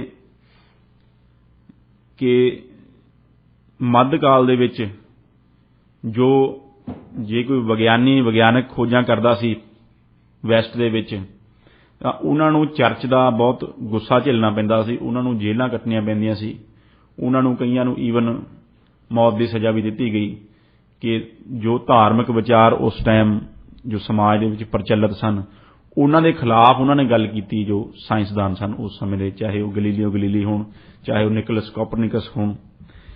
ਸੋ right to freedom of expression and thought ਇਸ ਲਈ ਜ਼ਰੂਰੀ ਹੈ ਕਿਉਂਕਿ ਇਸ ਰਾਈਟ ਤੋਂ ਬਿਨਾਂ ਜੋ ਮਨੁੱਖੀ ਤਰੱਕੀ ਹੈ, ਜੋ ਸਮਾਜ ਦੀ, ਜੋ ਵਿਕਾਸ ਹੈ ਬੁੱਧੀ ਦਾ, ਉਹ ਪੋਸੀਬਲ ਨਹੀਂ। ਸੋ ਇਸ ਰਾਈਟ ਦੇ ਬਾਰੇ, ਕਿਉਂਕਿ ਦੇਖੋ ਜਿਸ ਤਰ੍ਹਾਂ ਮੈਂ ਐਗਜ਼ਾਮਪਲ ਦਿੱਤੀ ਮੱਧਕਾਲ ਦੇ ਵਿਗਿਆਨੀਆਂ ਦੀ, ਉਹਨਾਂ ਨੂੰ ਸਿਰਫ ਇੱਕ ਵਿਚਾਰ, ਨਵਾਂ ਵਿਚਾਰ ਸਮਾਜ ਦੇ ਵਿੱਚ ਰੱਖਣ ਦੇ ਬਦਲੇ ਉਹਨਾਂ ਨੂੰ ਇਹ ਸਭ ਕੁਝ ਝੇਲਣਾ ਪਿਆ ਕਿ ਉਹਨਾਂ ਨੂੰ ਆਪਣੀ ਜਾਨ ਗਵਾਉਣੀ ਪਈ ਤੇ ਜੇਲ੍ਹਾਂ ਦੇ ਵਿੱਚ ਸੁੱਟਿਆ ਗਿਆ। ਪਰ ਜਿਸ ਤਰ੍ਹਾਂ ਮਨੁੱਖੀ ਸਮਾਜ ਨੇ ਤਰੱਕੀ ਕੀਤੀ ਤਾਂ ਬਹੁਤ ਸਾਰੇ ਚਿੰਤਕਾਂ ਨੇ, ਬਹੁਤ ਸਾਰੇ ਫਿਲਾਸਫਰਾਂ ਨੇ ਇਹ right to freedom of expression and thought ਹੈ, ਉਸ ਦੇ ਉੱਤੇ ਕੰਮ ਕੀਤਾ। ਜਿਸ ਤਰ੍ਹਾਂ ਕਿ ਜੀਨ ਜੈਕਸ ਰੂਸੋ ਨੇ ਕਿਹਾ ਕਿ I may disagree with you but I will lay down my life for your right to say it. So ਉਸ ਨੇ ਕਿਹਾ, ਜੀਨ ਜੈਕਸ ਰੂਸੋ ਨੇ ਕਿਹਾ ਕਿ ਮੇਰੀ ਤੁਹਾਡੇ ਵਿਚਾਰਾਂ ਦੇ ਨਾਲ ਵਖਰੇਵੇਂ ਹੋ ਸਕਦੇ ਨੇ, ਪਰ ਮੈਂ ਤੁਹਾਡੇ ਬੋਲਣ ਦੇ ਹੱਕ ਦੀ ਖਾਤਰ ਆਪਣੀ ਜਾਨ ਵੀ ਦੇ ਦਿਆਂਗਾ, ਆਪਣੀ ਜਾਨ ਕੁਰਬਾਨ ਕਰ ਦਿਆਂਗਾ ਉਸ ਹੱਕ ਦੀ ਰਾਖੀ ਦੇ ਖਾਤਰ। ਸੋ ਇੰਨਾ ਮਹੱਤਵ ਜੋ ਹੈ right to freedom of expression and thought ਨੂੰ ਦਿੱਤਾ ਗਿਆ। ਇਸੇ ਤਰ੍ਹਾਂ ਸੁਖਜੀਤ ਜੀ ਇੱਕ ਹੋਰ ਬੜੇ ਵੱਡੇ ਵੈਸਟਰਨ ਫਿਲਾਸਫਰ ਹੋਏ ਨੇ, ਜੌਨ ਸਟੂਅਰਟ ਮਿਲ, ਜਿਨ੍ਹਾਂ ਨੇ ਇੱਕ ਬੜਾ ਹੀ ਮਹੱਤਵਪੂਰਨ ਐਸੇ ਲਿਖਿਆ ਔਨ ਲਿਬਰਟੀ। ਉਸ ਦੇ ਵਿੱਚੋਂ ਮੈਂ ਇੱਕ ਬੜੀ ਉਹਨਾਂ ਦੀ ਪ੍ਰਸਿੱਧ ਜੋ ਇੱਕ ਵਿਚਾਰ ਹੈ, ਪ੍ਰਸਿੱਧ ਇੱਕ ਕੋਟੇਸ਼ਨ ਹੈ, ਉਹ ਮੈਂ ਕੋਟ ਕਰਾਂਗਾ ਜੌਨ ਸਟੂਅਰਟ ਮਿਲ ਨੂੰ। ਉਹ ਕਹਿੰਦੇ ਕਿ if all ਮੈਨਕਾइंड -1 were of one opinion and only one person were of the contrary opinion, mankind would be no more justified in silencing that one person than he, if he had the power, would be justified in silencing the mankind. So ਇਸ ਦਾ ਅਰਥ ਇਹ ਹੈ, ਉਹ ਕਹਿੰਦੇ ਕਿ ਜੇ ਸਾਰੀ ਮਨੁੱਖਤਾ ਵੀ ਇੱਕ ਪਾਸੇ ਹੋ ਜਾਵੇ ਤੇ ਇੱਕ ਮਨੁੱਖ, ਇੱਕ ਇਕੱਲਾ ਸਿੰਗਲ ਮਨੁੱਖ ਉਹਨਾਂ ਤੋਂ ਕੰਟਰਰੀ, ਕੋਈ ਉਹਨਾਂ ਦੇ ਵਿਰੋਧੀ ਵਿਚਾਰ ਰੱਖਦਾ ਹੋਵੇ, ਤਾਂ ਉਹ ਸਾਰੀ ਮਨੁੱਖਤਾ ਵੱਲੋਂ ਉਸ ਇੱਕ ਬੰਦੇ ਨੂੰ ਚੁੱਪ ਕਰਾ ਦੇਣਾ, ਉਸ ਦਾ ਮੂੰਹ ਬੰਦ ਕਰ ਦੇਣਾ ਉਨਾ ਹੀ ਗਲਤ ਹੈ ਜਿੰਨਾ ਕਿ ਜੇ ਇੱਕ ਬੰਦੇ ਕੋਲ ਪਾਵਰ ਹੋਵੇ, ਕੋਈ ਡਿਕਟੇਟਰ ਹੋਵੇ, ਕੋਈ ਉੱਤੇ ਬੈਠਾ ਹੋਵੇ ਸਾਰੀ ਮਨੁੱਖਤਾ ਦੇ, ਉਹ ਸਾਰੀ ਮਨੁੱਖਤਾ ਨੂੰ ਚੁੱਪ ਕਰਾ ਦੇਵੇ ਧੱਕੇ ਦੇ ਨਾਲ। ਸੋ ਇਹਨਾਂ ਜੋ right to freedom of speech and expression ਹੈ, ਈਵਨ ਇੱਕ ਸਿੰਗਲ ਮਨੁੱਖ ਦੀ, ਉਹ ਇੰਨਾ ਮਾਇਨੇ ਰਖਾਉਂਦੀ ਹੈ ਸੁਖਜੀਤ ਜੀ, ਕਿਉਂਕਿ ਉਸ ਇੱਕ ਮਨੁੱਖ ਦਾ ਵਿਚਾਰ ਜੋ ਕਿ ਸਾਰੀ ਦੁਨੀਆ ਦੇ ਵਿਪਰੀਤ ਹੈ, ਉਹ ਹੋ ਸਕਦਾ ਹੈ ਕਿ ਉਹ ਦੁਨੀਆ ਨੂੰ ਬਦਲਣ ਵਾਲਾ ਵਿਚਾਰ ਹੋਵੇ ਜੀ। ਜਿਸ ਤਰ੍ਹਾਂ ਕਿ ਗੈਲੀਲੀਓ ਗੈਲੀਲੀ ਨੇ ਵੈਸਟ ਦੇ ਵਿੱਚ ਕਿਹਾ, ਜਦੋਂ ਕਿ ਚਰਚ ਦੇ ਜੋ ਸਿਧਾਂਤ ਨੇ ਉਹਨਾਂ ਦੇ ਵਿੱਚ ਮੰਨਿਆ ਜਾਂਦਾ ਸੀ ਕਿ ਜੋ ਧਰਤੀ ਹੈ ਉਹ ਸਾਰੇ ਬ੍ਰਹਿਮੰਡ ਦਾ ਕੇਂਦਰ ਹੈ ਤੇ ਜੋ ਸਾਰਾ ਬ੍ਰਹਿਮੰਡ ਹੈ ਉਹ ਧਰਤੀ ਦੇ ਆਲੇ ਦੁਆਲੇ ਘੁੰਮ ਰਿਹਾ ਹੈ। ਅਤੇ ਇਹ ਵੀ ਮੰਨਿਆ ਜਾਂਦਾ ਸੀ ਕ੍ਰਿਸਚੈਨਿਟੀ ਦੇ ਵਿੱਚ ਉਸ ਟਾਈਮ ਕਿ ਜੇ ਧਰਤੀ ਹੈ ਫਲੈਟ ਹੈ। ਕਈ ਸੁਖਜੀਤ ਜੀ, ਕਈ ਕੱਟੜਪੰਥੀ ਇਹੋ ਜਿਹੇ ਵੀ ਨੇ ਅੱਜ ਵੀ ਧਰਮ ਦੇ ਫੋਲਡ ਦੇ ਵਿੱਚ, ਕ੍ਰਿਸਚੈਨਿਟੀ ਦੇ ਫੋਲਡ ਦੇ ਵਿੱਚ, ਜੋ ਅੱਜ ਵੀ ਇਹਨਾਂ ਗੱਲਾਂ ਤੇ ਅੜਿੱਗ ਨੇ, ਉਹ ਅੱਜ ਵੀ ਕਹਿੰਦੇ ਨੇ ਕਿ ਨਹੀਂ, ਜੋ ਬਾਈਬਲ ਦੇ ਵਿੱਚ ਲਿਖਿਆ ਹੈ ਉਹ ਸਹੀ ਹੈ ਤੇ ਜੋ ਬਾਕੀ ਜੋ ਵਿਗਿਆਨਕ ਜੋ ਸੋਚ ਹੈ, ਜੋ ਵਿਗਿਆਨ ਨੇ ਖੋਜ ਕੀਤੀ ਹੈ ਜਾਂ ਨਵੀਆਂ ਗੱਲਾਂ ਲੈ ਕੇ ਆਉਂਦੀਆਂ ਨੇ, ਉਹ ਗਲਤ ਨੇ। ਸੋ ਉਸ ਟਾਈਮ ਕੱਲਾ ਗੈਲੀਲੀਓ ਗੈਲੀਲੀ ਜਾਂ ਚੰਦ ਇਹੋ ਜਿਹੇ ਵਿਗਿਆਨਕ ਸਨ ਜੋ ਕਿ ਇਹ ਵਿਚਾਰ ਜਿਨ੍ਹਾਂ ਨੇ ਦਿੱਤਾ ਕਿ ਨਹੀਂ, ਧਰਤੀ ਬ੍ਰਹਿਮੰਡ ਦਾ ਕੇਂਦਰ ਨਹੀਂ, ਬ੍ਰਹਿਮੰਡ ਦਾ ਕੇਂਦਰ ਸੂਰਜ ਹੈ ਤੇ ਸਾਰੇ ਗ੍ਰਹਿ ਇਸ ਸੂਰਜ ਦੇ ਆਲੇ ਦੁਆਲੇ ਘੁੰਮ ਰਹੇ ਨੇ। ਇਹ ਗੱਲ ਕਹਿਣ ਦੇ ਪਿੱਛੇ ਉਸਨੂੰ ਚਰਚ ਦਾ ਤੇ ਰੂੜੀਵਾਦੀ ਸਮਾਜ ਦਾ ਇੰਨਾ ਕੁ ਵਿਰੋਧ ਸਹਿਣਾ ਪਿਆ, ਗੈਲੀਲੀਓ ਗੈਲੀਲੀ ਨੂੰ ਬਜ਼ੁਰਗ ਉਮਰ ਦੇ ਵਿੱਚ ਉਸਨੂੰ ਜੇਲ੍ਹ ਜਾਣਾ ਪਿਆ। ਉਸਨੇ ਹਾਰ ਕੇ ਕਹਿ ਦਿੱਤਾ, ਬਾਅਦ ਦੇ ਵਿੱਚ ਜੇਲ੍ਹ ਦੇ ਵਿੱਚ ਉਸ ਦੇ ਨਾਲ ਉਹਨਾਂ ਨੇ ਸ਼ਰਤ ਰੱਖੀ ਕਿ ਤੂੰ ਇਹ ਕਹਿ ਦੇ ਕਿ ਧਰਤੀ ਕੇਂਦਰ ਹੈ ਬ੍ਰਹਿਮੰਡ ਦਾ, ਤੈਨੂੰ ਅਸੀਂ ਜੇਲ੍ਹ ਚੋਂ ਛੱਡ ਦਾਂਗੇ। ਇਹ ਗੈਲੀਲੀਓ ਬੜਾ ਬਜ਼ੁਰਗ ਸਾਇੰਸਦਾਨ ਸੀ, ਬੜਾ ਰੌਸ਼ਨ ਖਿਆਲ ਸੀ। ਉਸਨੇ ਆਪਣੀ ਜਾਨ ਛਡਾਉਣ ਦੇ ਵਿੱਚ ਕਹਿ ਦਿੱਤਾ ਕਿ ਹਾਂ ਜੀ ਮੈਂ ਮੰਨਦਾ, ਧਰਤੀ ਬ੍ਰਹਿਮੰਡ ਦਾ ਕੇਂਦਰ ਹੈ। ਇੰਨਾ ਕਹਿੰਦਿਆਂ ਹੋਇਆ ਉਹਨੂੰ ਜੇਲ੍ਹ ਦੇ ਵਿੱਚੋਂ ਰਿਲੀਜ਼ ਕਰ ਦਿੱਤਾ ਗਿਆ। ਜੇਲ੍ਹ ਦੇ ਵਿੱਚੋਂ ਰਿਲੀਜ਼ ਹੁੰਦਿਆਂ ਹੀ ਗੈਲੀਲੀਓ ਨੇ ਕਿਹਾ ਕਿ ਤੁਸੀਂ ਜੋ ਮਰਜ਼ੀ ਕਹੀ ਜਾਓ, ਬ੍ਰਹਿਮੰਡ ਦਾ ਕੇਂਦਰ ਤਾਂ ਸੂਰਜ ਹੀ ਹੈ। ਸੋ ਇਸ ਤਰ੍ਹਾਂ ਸੁਖਜੀਤ ਜੀ, ਜੋ ਸਾਰੀ ਦੁਨੀਆ ਹੈ ਉਹ ਗੈਲੀਲੀਓ ਦੇ ਉਲਟ ਸੀ। ਇੱਕ ਵਿਚਾਰ ਸੀ, ਬਾਈਬਲ ਨੂੰ ਮੰਨਦੀ ਸੀ, ਰੂੜੀਵਾਦੀ ਸੋਚ ਸੀ ਕਿ ਧਰਤੀ ਹੀ ਬ੍ਰਹਿਮੰਡ ਦਾ ਕੇਂਦਰ ਹੈ। ਪਰ ਇੱਕ ਇਨਸਾਨ ਨੇ ਉੱਠ ਕੇ ਖੋਜ ਕਰਕੇ ਕਿਹਾ ਕਿ ਨਹੀਂ, ਜੋ ਤੁਸੀਂ ਸਾਰੇ ਕਹਿ ਰਹੇ ਹੋ ਇਹ ਗਲਤ ਹੈ, ਜੋ ਸੂਰਜ ਹੈ ਉਹ ਧਰਤੀ ਦਾ ਕੇਂਦਰ ਹੈ। ਸੋ ਜੇ ਉਸ ਇਨਸਾਨ ਨੂੰ ਚੁੱਪ ਕਰਾ ਦਿੱਤਾ ਗਿਆ, ਉਸ ਦੇ ਅਧਿਕਾਰਾਂ ਦਾ ਹਨਨ ਕੀਤਾ ਗਿਆ, ਬੋਲਣ ਦੀ ਆਜ਼ਾਦੀ ਨੂੰ ਖੋਹ ਲਿਆ ਗਿਆ, ਤੇ ਉਹ ਨਾ ਬੋਲ ਕੇ ਇਸ ਵਿਚਾਰ ਨੂੰ ਅੱਗੇ ਰੱਖਦਾ ਤਾਂ ਸਾਇੰਸ ਤਰੱਕੀ ਨਾ ਕਰਦੀ, ਦੁਨੀਆ ਤਰੱਕੀ ਨਾ ਕਰਦੀ, ਸਮਾਜ ਤਰੱਕੀ ਨਾ ਕਰਦਾ ਤੇ ਦੁਨੀਆ ਅੱਗੇ ਨਾ ਵਧਦੀ। ਸੋ ਇਸ ਤਰ੍ਹਾਂ ਦੇਖੋ ਬਈ ਜੋ ਹੈ, ਜੋ ਬੋਲਣ ਦੀ ਆਜ਼ਾਦੀ ਇੰਨੀ ਜ਼ਰੂਰੀ ਹੈ। ਜੀ ਬਿਲਕੁਲ। ਸੋ ਇਸ ਦੀ ਜੇ ਮੈਂ ਕਾਨੂੰਨੀ ਪੱਖ ਦੀ ਗੱਲ ਕਰਾਂ ਸੁਖਜੀਤ ਜੀ, ਤਾਂ ਹੁਣ ਇਹ ਵੀ ਇੱਕ ਬੜੀ ਫੰਡਾਮੈਂਟਲ ਰਾਈਟ ਹੈ ਭਾਰਤ ਦੇ ਵਿੱਚ ਵੀ, ਅਤੇ ਇੱਕ ਹਿਊਮਨ ਰਾਈਟ ਵੀ ਹੈ, UN ਡੈਕਲੇਰੇਸ਼ਨ ਦੇ ਵਿੱਚ ਵੀ ਹੈ। ਜਿਸ ਤਰ੍ਹਾਂ ਮੈਂ ਪਹਿਲਾਂ ਜ਼ਿਕਰ ਕੀਤਾ, ਜੋ ਫਰੀडम ਆਫ ਪ੍ਰੈਸ ਹੈ ਸੁਖਜੀਤ ਜੀ, ਇਹ ਵੀ ਦੇਖੋ ਇਹ right to freedom of expression and speech ਦਾ ਹੀ ਇੱਕ ਹਿੱਸਾ ਹੈ ਜੀ। ਫ੍ਰੀ ਪ੍ਰੈਸ ਦੇਖੋ ਤੁਸੀਂ ਇੱਕ ਡੈਮੋਕ੍ਰੇਸੀ ਦੇ ਲਈ ਕਿੰਨੀ ਜ਼ਰੂਰੀ ਹੈ। ਵਿਸ਼ਵ ਦੇ ਵਿੱਚ ਡੈਮੋਕ੍ਰੇਸੀ ਨੂੰ ਬਣਾਈ ਰੱਖਣ ਦੇ ਲਈ, ਵਿਸ਼ਵ ਦੇ ਵਿੱਚ ਲੋਕਾਂ ਦੇ ਰਾਜ ਨੂੰ ਬਣਾਈ ਰੱਖਣ ਦੇ ਲਈ ਫਰੀडम ਆਫ ਪ੍ਰੈਸ ਕਿੰਨੀ ਜ਼ਰੂਰੀ ਹੈ। ਫਰੀडम ਆਫ ਪ੍ਰੈਸ ਦੀ ਜੋ ਆਜ਼ਾਦੀ ਹੈ, ਜੋ ਪ੍ਰੈਸ ਦੀ ਆਜ਼ਾਦੀ ਹੈ, ਜਿਸ ਨੂੰ ਕਿ ਅੱਜ ਪ੍ਰੈਸ ਮਾਣ ਰਹੀ ਹੈ, ਉਹ ਵੀ freedom of speech and expression ਦੇ ਵਿੱਚੋਂ ਹੀ ਨਿਕਲ ਕੇ ਆਈ ਹੈ। ਸੋ ਫਰੀडम ਆਫ ਪ੍ਰੈਸ ਨੂੰ ਅੱਜ ਬੜੇ ਚੈਲੰਜਸ ਦਾ ਸਾਹਮਣਾ ਕਰਨਾ ਪੈ ਰਿਹਾ ਹੈ। ਜਿਸ ਤਰ੍ਹਾਂ ਤੁਸੀਂ ਦੇਖੋ ਕਿ ਜੋ ਚੌਥਾ ਸਤੰਭ ਜੋ ਬਣਨਾ ਸੀ ਜੋ ਡੈਮੋਕ੍ਰੇਸੀ ਦਾ, ਪ੍ਰੈਸ ਨੇ, ਉਹ ਪ੍ਰੈਸ ਹੀ ਲੋਕਾਂ ਦੇ ਬੋਲਣ ਦੇ ਅਧਿਕਾਰ ਦਾ ਹਨਨ ਕਰ ਰਹੀ ਹੈ।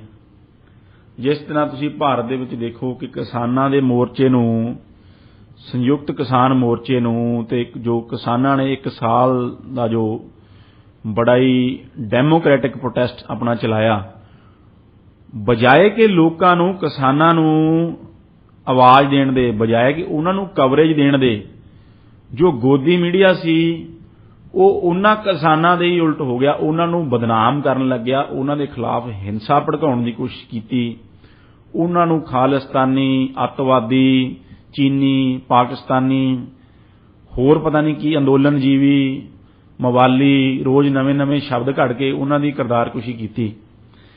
ਸੋ ਜੋ ਇਹ ਬੋਲਣ ਦਾ ਅਧਿਕਾਰ, ਜੋ ਇੱਕ ਫੰਡਾਮੈਂਟਲ ਹਿਊਮਨ ਰਾਈਟ ਹੈ, ਜਿਸ ਦੇ ਵਿੱਚੋਂ ਕਿ ਮੀਡੀਆ ਨੇ ਆਪਣਾ ਅਧਿਕਾਰ freedom of press the drive ਕੀਤਾ, ਸੋ ਤੁਸੀਂ ਅੱਜ ਦੇਖੋ ਕਿ ਉਹੀ ਮੀਡੀਆ ਲੋਕਾਂ ਦੇ ਬੋਲਣ ਦੀ ਆਜ਼ਾਦੀ ਨੂੰ ਏਜੰਡਾ ਸੈੱਟ ਕਰਕੇ ਆਪਣਾ ਕਿਸ ਤਰ੍ਹਾਂ ਉਸ ਦਾ ਘਾਣ ਕਰ ਰਿਹਾ ਹੈ। ਕਿਸ ਤਰ੍ਹਾਂ ਇੱਕ ਦੇਖੋ ਕਿ ਮੀਡੀਆ ਦੀ ਬੜੀ ਵੱਡੀ ਜ਼ਿੰਮੇਵਾਰੀ ਹੈ ਇਸ ਹੱਕ ਨੂੰ, ਇਸ ਰਾਈਟ ਨੂੰ ਮੇਨਟੇਨ ਰੱਖਣ ਦੇ ਵਾਸਤੇ। ਮੀਡੀਆ ਦੀ ਇਹ ਡਿਊਟੀ ਹੈ ਕਿ ਹਰੇਕ ਪੱਖ ਨੂੰ ਉਹ ਬਣਦੀ ਕਵਰੇਜ ਦੇਵੇ, ਹਰੇਕ ਪੱਖ ਨੂੰ ਇੱਕ ਪਲੇਟਫਾਰਮ ਮੁਹੱਈਆ ਕਰਵਾਵੇ ਤਾਂ ਕਿ ਹਰ ਕੋਈ ਆਪਣੇ ਵਿਚਾਰ ਪਬਲਿਕ ਪਲੇਟਫਾਰਮ ਦੇ ਉੱਤੇ ਸਾਂਝੇ ਕਰ ਸਕੇ ਜੀ। ਪਰ ਜੇ ਉਹ ਗੋਦੀ ਮੀਡੀਆ ਹੈ ਸੁਖਜੀਤ ਜੀ, ਇਹ ਜੋ ਬੋਲਣ ਦੀ ਆਜ਼ਾਦੀ ਹੈ, ਪਹਿਲਾਂ ਤਾਂ ਚਲੋ ਸਰਕਾਰਾਂ ਹੀ ਉਸ ਦੇ ਉੱਤੇ ਘਾਣ ਕਰਦੀਆਂ ਸਨ। ਜਿਸ ਤਰ੍ਹਾਂ ਐਮਰਜੈਂਸੀ ਦੇ ਵਿੱਚ ਇੰਦਰਾ ਗਾਂਧੀ ਨੇ ਸੈਂਸਰਸ਼ਿਪ ਚਲਾਈ, ਅਖਬਾਰਾਂ ਦੇ ਵਿੱਚ ਖਬਰਾਂ ਸੈਂਸਰ ਕੀਤੀਆਂ। ਪਰ ਹੁਣ ਜੋ ਇਹ ਗੋਦੀ ਮੀਡੀਆ ਹੈ, ਇਹ ਗੋਦੀ ਮੀਡੀਆ ਲੋਕਾਂ ਦੀ ਬੋਲਣ ਦੀ ਆਜ਼ਾਦੀ ਦਾ ਘਾਣ ਕਰ ਰਿਹਾ ਹੈ। ਉਹ ਕਿਸ ਤਰ੍ਹਾਂ ਕਰ ਰਿਹਾ ਹੈ ਕਿ ਇਹ ਲੋਕਾਂ ਨੂੰ ਕਵਰੇਜ ਹੀ ਨਹੀਂ ਦੇ ਰਿਹਾ, ਆਪਣੀ ਬਣਦੀ ਡਿਊਟੀ ਅਦਾ ਹੀ ਨਹੀਂ ਕਰ ਰਿਹਾ ਜੀ। ਸੋ ਉਸ ਹੀ ਕੁਝ ਸਰਕਾਰੀ ਲੋਕਾਂ ਨੂੰ, ਕੁਝ ਆਪਣੇ ਹੀ ਪਾਲੇ ਹੋਏ ਸੋ ਕਾਲਡ ਐਕਸਪਰਟਸ ਨੂੰ, ਜੋ ਇਹਨਾਂ ਦੇ ਪੇਰੋਲ ਦੇ ਉੱਤੇ ਇਹਨਾਂ ਦਾ ਏਜੰਡਾ ਫੈਲਾਉਂਦੇ ਨੇ ਲੋਕਾਂ ਦੇ ਵਿੱਚ, ਲੋਕ ਵਿਰੋਧੀ, ਲੋਕ ਲਹਿਰਾਂ ਦੇ ਉਲਟ ਗੱਲਾਂ ਕਰਦੇ ਨੇ, ਉਹਨਾਂ ਨੂੰ ਇਹ ਕਵਰੇਜ ਦਿੰਦੇ ਨੇ। ਤੇ ਜੋ ਦੂਜਿਆਂ ਦਾ ਜੋ ਬੋਲਣ ਦਾ ਅਧਿਕਾਰ ਹੈ, ਜੋ ਲੋਕਾਂ ਦਾ, ਉਸ ਦਾ ਹਨਨ ਕਰ ਰਹੇ ਨੇ। ਤੇ ਜੋ ਜਿਸ ਦੀ ਕੀ ਭਰਪਾਈ ਸੋਸ਼ਲ ਮੀਡੀਆ ਕਰ ਰਿਹਾ ਹੈ ਅੱਜ ਦੀ ਤਰੀਕ ਦੇ ਵਿੱਚ। ਸੋ ਇਹ ਸੁਖਜੀਤ ਜੀ ਅੱਜ ਦੇ ਦੌਰ ਦੇ ਵਿੱਚ ਇਹ ਬੜਾ ਵੱਡਾ ਇੱਕ ਚੈਲੰਜ ਹੈ ਜੋ ਬੋਲਣ ਦੀ ਆਜ਼ਾਦੀ ਨੂੰ, ਕਿ ਜੋ ਗੋਦੀ ਮੀਡੀਆ ਹੈ ਜਾਂ ਉਹ ਹੀ ਲੋਕਾਂ ਦੇ ਬੋਲਣ ਦੀ ਆਜ਼ਾਦੀ ਦੀ ਉਸ ਦਾ ਹਨਨ ਕਰ ਰਿਹਾ ਹੈ। ਇੱਕ ਹੋਰ ਗੱਲ ਸੁਖਜੀਤ ਜੀ ਬੜੀ ਜ਼ਰੂਰੀ, ਜੋ ਮੈਂ ਮਨੁੱਖੀ ਅਧਿਕਾਰਾਂ ਦੇ ਬਾਰੇ ਡਿਸਕਸ ਕਰਨਾ ਚਾਹਾਂਗਾ ਆਪਣੇ ਸਰੋਤਿਆਂ ਦੇ ਨਾਲ, ਉਹ ਹੈ ਕਿ ਜਿਹੜੀਆਂ ਇਹ ਅਧਿਕਾਰ ਨੇ ਇਹ ਐਬਸੋਲੂਟ ਨਹੀਂ, ਇਹ ਨਿਰੰਕੁਸ਼ ਨਹੀਂ। ਇਹਨਾਂ ਦੇ ਉੱਤੇ ਸਰਕਾਰਾਂ, ਚਾਹੇ ਉਹ ਇੰਡੀਆ ਹੋਵੇ, ਇੰਡੀਆ ਦੇ ਵਿੱਚ ਵੀ fundamental rights are not absolute, Canada ਦੇ ਵਿੱਚ ਵੀ these rights are not absolute. ਇਹ ਨਿਰੰਕੁਸ਼ ਅਧਿਕਾਰ ਨਹੀਂ। ਇਹਦੇ ਉੱਤੇ ਜੋ ਚਾਰਟਰ ਆਫ ਰਾਈਟਸ ਕੈਨੇਡਾ ਦੇ ਵਿੱਚ ਹੈ, ਜਿਸ ਦੇ ਵਿੱਚ ਕਿ ਬਹੁਤ ਸਾਰੇ ਮਨੁੱਖੀ ਅਧਿਕਾਰ ਨੇ, ਚਾਰਟਰ ਰਾਈਟਸ ਦੀ ਵੀ ਉਲੰਘਣਾ ਕਿਸੇ ਪ੍ਰਸਥਿਤੀਆਂ ਦੇ ਵਿੱਚ ਸਰਕਾਰ ਕਰ ਸਕਦੀ ਹੈ ਜਿੱਥੇ ਕਾਨੂੰਨ ਉਸ ਦੀ ਇਜਾਜ਼ਤ ਦਿੰਦਾ ਹੈ। ਸੋ ਜਿਸ ਤਰ੍ਹਾਂ ਮੈਂ ਐਗਜ਼ਾਮਪਲ ਦੇਵਾਂ ਕਿ ਜਿਸ ਤਰ੍ਹਾਂ ਡੈਫਾਮੇਸ਼ਨ ਲਾਅ ਹੈ, ਜੋ ਡੈਫਾਮੇਸ਼ਨ ਲਾਅ ਹੈ ਬੋਲਣ ਦੀ ਆਜ਼ਾਦੀ ਦੇ ਉੱਤੇ ਇੱਕ ਰੋਕ ਹੈ। ਤੁਹਾਡੇ ਕੋਲ ਬੋਲਣ ਦੀ ਆਜ਼ਾਦੀ ਤਾਂ ਹੈ, ਪਰ ਤੁਹਾਡੇ ਕੋਲ ਕਿਸੇ ਦੀ ਕਿਰਦਾਰਕੁਸ਼ੀ ਕਰਨ ਦੀ, ਕਿਸੇ ਨੂੰ ਬਦਨਾਮ ਕਰਨ ਦੀ, ਕਿਸੇ ਬਾਰੇ ਬੇਬੁਨਿਆਦ ਗੱਲਾਂ ਕਹਿਣ ਦੀ ਆਜ਼ਾਦੀ ਨਹੀਂ ਹੈ, ਕਿਉਂਕਿ ਜੋ ਬੰਦੇ ਦਾ ਕਿਰਦਾਰ ਹੈ, ਜੋ ਉਸ ਦੀ ਰੈਪੂਟੇਸ਼ਨ ਹੈ, ਉਹ ਬੜੀ ਬੇਸਿਕ ਹੈ ਬੰਦੇ ਦੀ ਹੋਂਦ ਦੇ ਲਈ, ਬੰਦੇ ਦੀ ਸ਼ਖਸੀਅਤ ਦੇ ਲਈ। ਸੋ ਇਸ ਤਰ੍ਹਾਂ ਹਰੇਕ ਮੁਲਕ ਦੇ ਵਿੱਚ ਡੈਫਾਮੇਸ਼ਨ ਦੇ ਲਾਅ ਬਣਾਏ ਗਏ ਨੇ। ਕੈਨੇਡਾ ਦੇ ਵਿੱਚ ਵੀ ਨੇ, ਇੰਡੀਆ ਦੇ ਵਿੱਚ ਵੀ ਨੇ। ਇੰਡੀਆ ਦੇ ਵਿੱਚ ਤਾਂ ਜੋ ਡੈਫਾਮੇਸ਼ਨ ਹੈ ਉਹ ਇੱਕ ਕ੍ਰਿਮੀਨਲ ਚਾਰਜ ਵੀ ਉਸ ਦਾ ਬਣ ਸਕਦਾ ਹੈ ਜੇ ਤੁਸੀਂ ਕਿਸੇ ਨੂੰ ਡਿਫੇਮ ਕਰਦੇ ਹੋ, ਤੇ ਸਿਵਲ ਵੀ ਤੁਹਾਡੇ ਉੱਤੇ ਦੀਵਾਨੀ ਮੁਕੱਦਮਾ ਵੀ ਦਰਜ ਹੋ ਸਕਦਾ ਹੈ। ਜਿਸ ਤਰ੍ਹਾਂ ਸੁਖਜੀਤ ਜੀ ਅਸੀਂ ਦੇਖਿਆ ਕਿ ਬਹੁਤ ਸਾਰੇ ਹਾਈ ਪ੍ਰੋਫਾਈਲ ਪੋਲੀਟੀਸ਼ੀਅਨਸ ਦੇ ਉੱਤੇ ਵੀ ਡੈਫਾਮੇਸ਼ਨ ਦੇ ਕੇਸ ਦਰਜ ਹੋਏ, ਜਿਸ ਤਰ੍ਹਾਂ ਕਿ ਰਾਹੁਲ ਗਾਂਧੀ ਦੇ ਉੱਤੇ ਡੈਫਾਮੇਸ਼ਨ ਦਾ ਕੇਸ ਦਰਜ ਹੋਇਆ ਜਦ ਕਿ ਉਹਨਾਂ ਨੇ RSS ਨੂੰ ਕਿਹਾ ਕਿ ਮਹਾਤਮਾ ਗਾਂਧੀ ਦੀ ਹੱਤਿਆ ਬਾਰੇ ਕੋਈ ਬਿਆਨ ਦਿੱਤਾ RSS ਦੇ ਵਿਰੁੱਧ, ਤੇ RSS ਨੇ ਉਹਨਾਂ ਉੱਤੇ ਕੇਸ ਦਰਜ ਕਰਵਾਇਆ ਜਿਸ ਦੇ ਵਿੱਚ ਕਿ ਉਹਨਾਂ ਨੇ ਉਹ ਮੁਕੱਦਮਾ ਲੜਿਆ। ਦੂਸਰੇ ਪਾਸੇ ਅਰਵਿੰਦ ਕੇਜਰੀਵਾਲ ਦੇ ਉੱਤੇ ਵੀ ਇੱਕ ਡੈਫਾਮੇਸ਼ਨ ਦਾ ਕੇਸ ਦਰਜ ਹੋਇਆ ਜਿਸ ਦੇ ਵਿੱਚ ਕਿ ਉਹਨਾਂ ਨੇ 2017 ਦੇ ਇਲੈਕਸ਼ਨ ਦੇ ਵਿੱਚ ਬੜੇ ਜ਼ੋਰ ਸ਼ੋਰ ਨਾਲ ਕਿਹਾ ਸਾਰੇ ਪੰਜਾਬ ਦੇ ਵਿੱਚ ਕਿ ਬਿਕਰਮ ਮਜੀਠੀਆ ਇੱਕ ਡਰੱਗ ਸਮਗਲਰ ਹੈ, ਤਸਕਰ ਹੈ, ਚਿੱਟਾ ਵੇਚਦਾ ਹੈ। ਪਰ ਉਹ ਇਲੈਕਸ਼ਨ ਹਾਰਨ ਤੋਂ ਬਾਅਦ ਉਹਨਾਂ ਨੇ ਇੱਕ ਕੇਸ ਦੇ, ਇੱਕ ਡੈਫਾਮੇਸ਼ਨ ਦੇ ਕੇਸ ਦੇ ਡਰੋਂ ਮਾਫੀ ਮੰਗ ਲਈ ਅਤੇ ਆਪਣਾ ਕੇਸ ਰਫਾ ਦਫਾ ਕਰਵਾ ਲਿਆ। ਇਸੇ ਤਰ੍ਹਾਂ ਸੁਖਜੀਤ ਜੀ ਇੱਕ ਹੋਰ ਜੋ ਕਾਨੂੰਨ ਹੈ ਜੋ ਇਸ ਫਰੀडम ਆਫ ਐਕਸਪ੍ਰੈਸ਼ਨ ਦੇ ਉੱਤੇ ਰੋਕ ਲਾਉਂਦਾ ਹੈ ਉਹ ਹੈ 295A ਭਾਰਤ ਦੀ IPC ਦੇ ਵਿੱਚ, ਭਾਰਤੀ ਦੰਡਾਵਲੀ ਦੇ ਵਿੱਚ, ਜਿਸ ਤਰ੍ਹਾਂ ਕਿ ਉਹਨੇ ਬੜਾ ਮਸ਼ਹੂਰ ਗੀਤ ਵੀ ਆਇਆ ਸੀ ਇੱਕ 295 ਜੀ। ਸੋ ਉਹ ਇਸੇ ਧਾਰਾ ਤੇ ਆਧਾਰਿਤ ਸੀ। ਸੋ ਇਹ ਬਲਾਸਫੇਮੀ ਲਾਜ਼ ਨੇ ਜੋ ਈਸ਼ ਨਿੰਦਾ ਜਿਸ ਨੂੰ ਆਪਾਂ ਕਹਿੰਦੇ ਹਾਂ ਪੰਜਾਬੀ ਦੇ ਵਿੱਚ, ਉਸ ਦੇ ਅਗੇਂਸਟ ਬਣਾਏ ਗਏ ਨੇ। ਇਹ ਕਾਨੂੰਨ ਵੀ ਬੋਲਣ ਦੀ ਆਜ਼ਾਦੀ ਦੇ ਉੱਤੇ ਰੋਕ ਲਾਉਂਦੇ ਨੇ ਕਿ ਜੇ ਤੁਸੀਂ ਤੁਹਾਡੇ ਬੋਲਣ ਦੇ ਨਾਲ ਕਿਸੇ ਦੀ ਧਾਰਮਿਕ ਭਾਵਨਾ ਕਿਸੇ ਖਾਸ ਕੇਸ ਦੇ ਵਿੱਚ ਉਹ ਹਰਟ ਹੁੰਦੀ ਹੈ ਤਾਂ ਤੁਸੀਂ ਉਸ ਤਰ੍ਹਾਂ ਦੀਆਂ ਗੱਲਾਂ ਨਹੀਂ ਕਰ ਸਕਦੇ। ਤਾਂ ਲਵਲੀਨ ਜੀ ਤੁਸੀਂ ਬੜੀ ਵਿਸਥਾਰ ਦੇ ਨਾਲ right to freedom of speech, thought and expression ਦੀ ਗੱਲ ਦੱਸੀ ਤੇ ਦੱਸਿਆ ਕਿ ਕਿਸ ਤਰ੍ਹਾਂ ਜਿਹੜੀ ਪ੍ਰੈਸ ਦੀ ਫਰੀडम ਹੈਗੀ ਹੈ ਕਿਸ ਤਰ੍ਹਾਂ ਉਹਦਾ ਦੁਰਉਪਯੋਗ ਕੀਤਾ ਜਾਂਦਾ, ਬਜਾਏ ਲੋਕਾਂ ਦੀ ਆਵਾਜ਼ ਬਣਨ ਦੇ ਲੋਕਾਂ ਦੇ ਖਿਲਾਫ ਹੀ ਉਹ ਗੋਦੀ ਮੀਡੀਆ ਜਿੱਦਾਂ ਲੋਕਾਂ ਦੇ ਖਿਲਾਫ ਹੀ ਖੜਾ ਹੋ ਗਿਆ ਸੀ। ਹੁਣ ਮੇਰਾ ਅਗਲਾ ਜੋ ਸਵਾਲ ਆ ਉਹ ਹੈ ਤੁਹਾਨੂੰ right to freedom of association and assembly ਬਾਰੇ। Right to freedom of association and assembly ਅੱਜ ਬੜਾ ਹੀ ਮਹੱਤਵਪੂਰਨ ਬਣਿਆ ਹੋਇਆ ਹੈ ਡੈਮੋਕ੍ਰੇਸੀ ਵਿੱਚ। ਇਹ ਕਿਸ ਤਰ੍ਹਾਂ ਆਪਣਾ ਰੋਲ ਅਦਾ ਕਰ ਰਿਹਾ ਹੈ? ਸੁਖਜੀਤ ਜੀ, ਇਹ ਜਿਸ ਦਾ ਤੁਸੀਂ ਜ਼ਿਕਰ ਕੀਤਾ right to freedom of association and assembly, ਯਾਨੀ ਕਿ ਇਕੱਤਰਤ ਹੋਣ ਦਾ, ਲੋਕਾਂ ਦਾ ਇੱਕ ਦੂਜੇ ਨਾਲ ਜੁੜਨ ਦਾ ਜੋ ਅਧਿਕਾਰ, ਜਿਸ ਨੂੰ ਮੈਂ ਸਾਦੀ ਪੰਜਾਬੀ ਦੇ ਵਿੱਚ ਕਹਾਂ, ਇਹ ਵੀ ਇੱਕ ਬੇਸਿਕ ਹਿਊਮਨ ਰਾਈਟ ਹੈ, ਭਾਰਤ ਦੇ ਵਿੱਚ ਫੰਡਾਮੈਂਟਲ ਰਾਈਟ ਹੈ। ਸੋ ਇਹ ਇੰਨੀ ਕੁ ਜ਼ਰੂਰੀ ਸੁਖਜੀਤ ਜੀ ਇਹ ਗੱਲ ਹੈ ਕਿ ਮੈਂ ਅੱਜ ਇਹਨੂੰ ਬੜਾ ਹੀ ਪ੍ਰੈਕਟੀਕਲ ਐਗਜ਼ਾਮਪਲ ਦੇ ਕੇ ਇਹ ਸਾਰੀ ਗੱਲਬਾਤ ਨੂੰ ਸਮਝਾਊਂਗਾ। ਇਹ ਜੋ ਫਰੀडम ਆਫ ਐਸੋਸੀਏਸ਼ਨ ਹੈ ਜਾਂ ਫਰੀडम ਆਫ ਅਸੈਂਬਲੀ ਹੈ, ਜੋ ਰਾਈਟ ਟੂ ਪੀਸਫੁਲ ਪ੍ਰੋਟੈਸਟ ਹੈ, ਜੋ ਇੱਕ ਤੁਹਾਡਾ ਪੀਸਫੁਲ ਪ੍ਰੋਟੈਸਟ ਕਰਨ ਦਾ ਅਧਿਕਾਰ ਹੈ, ਸ਼ਾਂਤਮਈ ਪ੍ਰਦਰਸ਼ਨ ਕਰਨ ਦਾ ਅਧਿਕਾਰ ਹੈ, ਉਹ ਇਸੇ ਰਾਈਟ ਦੇ ਵਿੱਚੋਂ ਨਿਕਲਦਾ ਹੈ, ਉਹ ਇਸੇ ਦੀ ਉਪਜ ਹੈ। ਅਸੀਂ ਸਾਰੀ ਚੀਜ਼ ਦੇਖ ਲਈ ਕਿ ਡੈਮੋਕ੍ਰੇਸੀ ਦੇ ਵਿੱਚ ਤੁਹਾਨੂੰ ਸਰਕਾਰਾਂ ਚੁਣਨ ਦਾ ਅਧਿਕਾਰ ਹੈ, right to life and freedom, right to life and liberty ਹੈ, freedom of thought and expression ਹੈ। ਪਰ ਇਹ ਸਭ ਕੁਝ ਹੁੰਦਿਆਂ ਹੋਇਆਂ ਵੀ ਜੇ ਕੋਈ ਸਰਕਾਰ ਲੋਕਾਂ ਦੇ ਅਧਿਕਾਰਾਂ ਦਾ ਹਨਨ ਕਰੇ ਤਾਂ ਲੋਕਾਂ ਦੇ ਕੋਲ ਸੁਖਜੀਤ ਜੀ ਕੀ ਹੱਲ ਹੈ, ਕੀ ਹਥਿਆਰ ਹੈ ਉਸ ਸਰਕਾਰ ਦੇ ਉਲਟ? ਉਹ right to freedom of association and assembly. ਜੋ ਲੋਕ ਨੇ ਸੁਖਜੀਤ ਜੀ, ਉਹ ਲੋਕਤੰਤਰ ਦੇ ਵਿੱਚ ਉਹ ਬੜੀ ਵੱਡੀ ਤਾਕਤ ਨੇ। ਭਾਰਤ ਦਾ ਜੋ ਸੰਵਿਧਾਨ ਹੈ, ਜੋ ਪ੍ਰੀਐਂਬਲ ਹੈ, ਉਹ ਹੀ ਸ਼ੁਰੂ ਹੁੰਦਾ ਹੈ we the people of India. ਜੋ US ਦਾ ਪ੍ਰੈਂਬਲ ਹੈ ਸੰਵਿਧਾਨ ਦਾ, ਉਹ ਵੀ ਸ਼ੁਰੂ ਹੁੰਦਾ we the people of United States ਤੋਂ। ਸੋ ਸੁਖਜੀਤ ਜੀ, ਜੋ ਲੋਕ ਨੇ ਉਹ ਬੜੀ ਵੱਡੀ ਤਾਕਤ ਨੇ, ਪਰ ਜੋ ਲੋਕ ਸ਼ਕਤੀ ਹੈ, ਜੋ ਲੋਕਾਂ ਦੀ ਸ਼ਕਤੀ ਹੈ, ਉਹ ਉਨੀ ਦੇਰ ਤੱਕ ਧਾਰ ਨਹੀਂ ਫੜ ਸਕਦੀ ਜਿੰਨਾ ਚਿਰ ਕਿ ਉਹ ਆਪਸ ਦੇ ਵਿੱਚ ਜੁੜਦੇ ਨਹੀਂ, ਇਕੱਤਰਤ ਨਹੀਂ ਹੁੰਦੇ, ਐਸੋਸੀਏਸ਼ਨਸ ਨਹੀਂ ਬਣਾਉਂਦੇ, ਯੂਨੀਅਨਸ ਨਹੀਂ ਬਣਾਉਂਦੇ। ਸੋ ਇਹ ਜੋ ਅਧਿਕਾਰ ਹੈ, ਇਹ ਉਹ ਚੀਜ਼ ਨੂੰ ਪ੍ਰੋਟੈਕਟ ਕਰਦਾ ਹੈ। ਤੇ ਇਸ ਤਰ੍ਹਾਂ ਕਿ ਲੋਕ ਆਪਣੇ ਐਸੋਸੀਏਸ਼ਨਸ ਬਣਾ ਕੇ ਇਕੱਤਰਤ ਹੋ ਕੇ, ਜੇ ਸਰਕਾਰ ਕੋਈ ਇੰਨੀਆਂ ਰਾਈਟਸ ਹੋਣ ਦੇ ਬਾਵਜੂਦ ਵੀ ਕੋਈ ਸਰਕਾਰ ਧੱਕੇਸ਼ਾਹੀ ਕਰਦੀ ਹੈ, ਕੋਈ ਤਾਨਾਸ਼ਾਹੀ ਕਿਸਮ ਦਾ ਕੋਈ ਤੁਗਲਕੀ ਫਰਮਾਨ ਜੋ ਜਾਰੀ ਕਰਦੀ ਹੈ, ਤਾਂ ਉਸ ਦੇ ਖਿਲਾਫ ਲੋਕ ਇਕੱਠੇ ਹੋ ਕੇ ਆਪਣਾ ਪੀਸਫੁਲ ਪ੍ਰੋਟੈਸਟ ਕਰ ਸਕਣ ਤੇ ਸਰਕਾਰ ਨੂੰ ਹੋਸ਼ ਦੇ ਵਿੱਚ ਲਿਆ ਸਕਣ। ਉਸ ਦੇ ਲਈ ਇਹ right to life, right to association and assembly, ਇਹ ਬੇਸਿਕ ਹਿਊਮਨ ਰਾਈਟਸ ਦੇ ਵਿੱਚ ਇਸ ਨੂੰ ਰੱਖਿਆ ਗਿਆ ਹੈ। ਜਿਸ ਦਾ ਕਿ ਸੁਖਜੀਤ ਜੀ ਇਹ ਮਹੱਤਵਪੂਰਨ ਇਸ ਲਈ ਵੀ ਹੈ ਕਿਉਂਕਿ ਅਸੀਂ ਇਸ ਰਾਈਟ ਨੂੰ ਬੜੇ ਪ੍ਰਤੱਖ ਰੂਪ ਦੇ ਵਿੱਚ ਅਸੀਂ ਪਿਛਲੇ 1 ਸਾਲ ਦੇ ਵਿੱਚ ਦੇਖ ਚੁੱਕੇ ਹਾਂ ਜੀ। ਜੇ ਮੈਂ ਕਿਸਾਨੀ ਅੰਦੋਲਨ ਦੀ ਹੀ ਐਗਜ਼ਾਮਪਲ ਲੈ ਕੇ ਗੱਲ ਕਰਾਂ, ਸਭ ਤੋਂ ਪਹਿਲਾਂ ਤਾਂ ਸੁਖਜੀਤ ਜੀ, ਵੈਸੇ ਤਾਂ ਪ੍ਰੋਗਰਾਮ ਦੀ ਸ਼ੁਰੂਆਤ ਦੇ ਵਿੱਚ ਮੈਨੂੰ ਕਹਿਣਾ ਚਾਹੀਦਾ ਸੀ, ਮੈਂ ਸਾਰੇ ਕਿਸਾਨ ਜਥੇਬੰਦੀਆਂ ਨੂੰ, ਕਿਸਾਨ ਹਤੈਸ਼ੀ ਧਿਰਾਂ ਨੂੰ, ਯੂਨੀਅਨ ਲੀਡਰਸ ਨੂੰ, ਹੋਰ ਵੀ ਜਿੰਨੇ ਲੋਕ ਕਿਸਾਨੀ ਸੰਘਰਸ਼ ਦੇ ਨਾਲ ਜੁੜੇ ਹੋਏ ਨੇ, ਉਹਨਾਂ ਨੂੰ ਕਿਸਾਨਾਂ ਦੀ ਜਿੱਤ ਦੇ ਉੱਤੇ ਬਹੁਤ-ਬਹੁਤ ਮੁਬਾਰਕ ਦਿੰਦਾ ਹਾਂ। ਬੜਾ ਹੀ ਮਨ ਖੁਸ਼ ਹੋਇਆ ਜਦ ਕਿਸਾਨ ਜਿੱਤ ਕੇ ਪੰਜਾਬ ਨੂੰ ਵਾਪਸ ਜਾ ਰਹੇ ਸਨ। ਬੜਾ ਹੀ ਉੱਥੇ ਜੋ ਮਾਹੌਲ ਸੀ ਉਹ ਦੇਖਣ ਵਾਲਾ ਬਣਿਆ ਹੋਇਆ ਸੀ।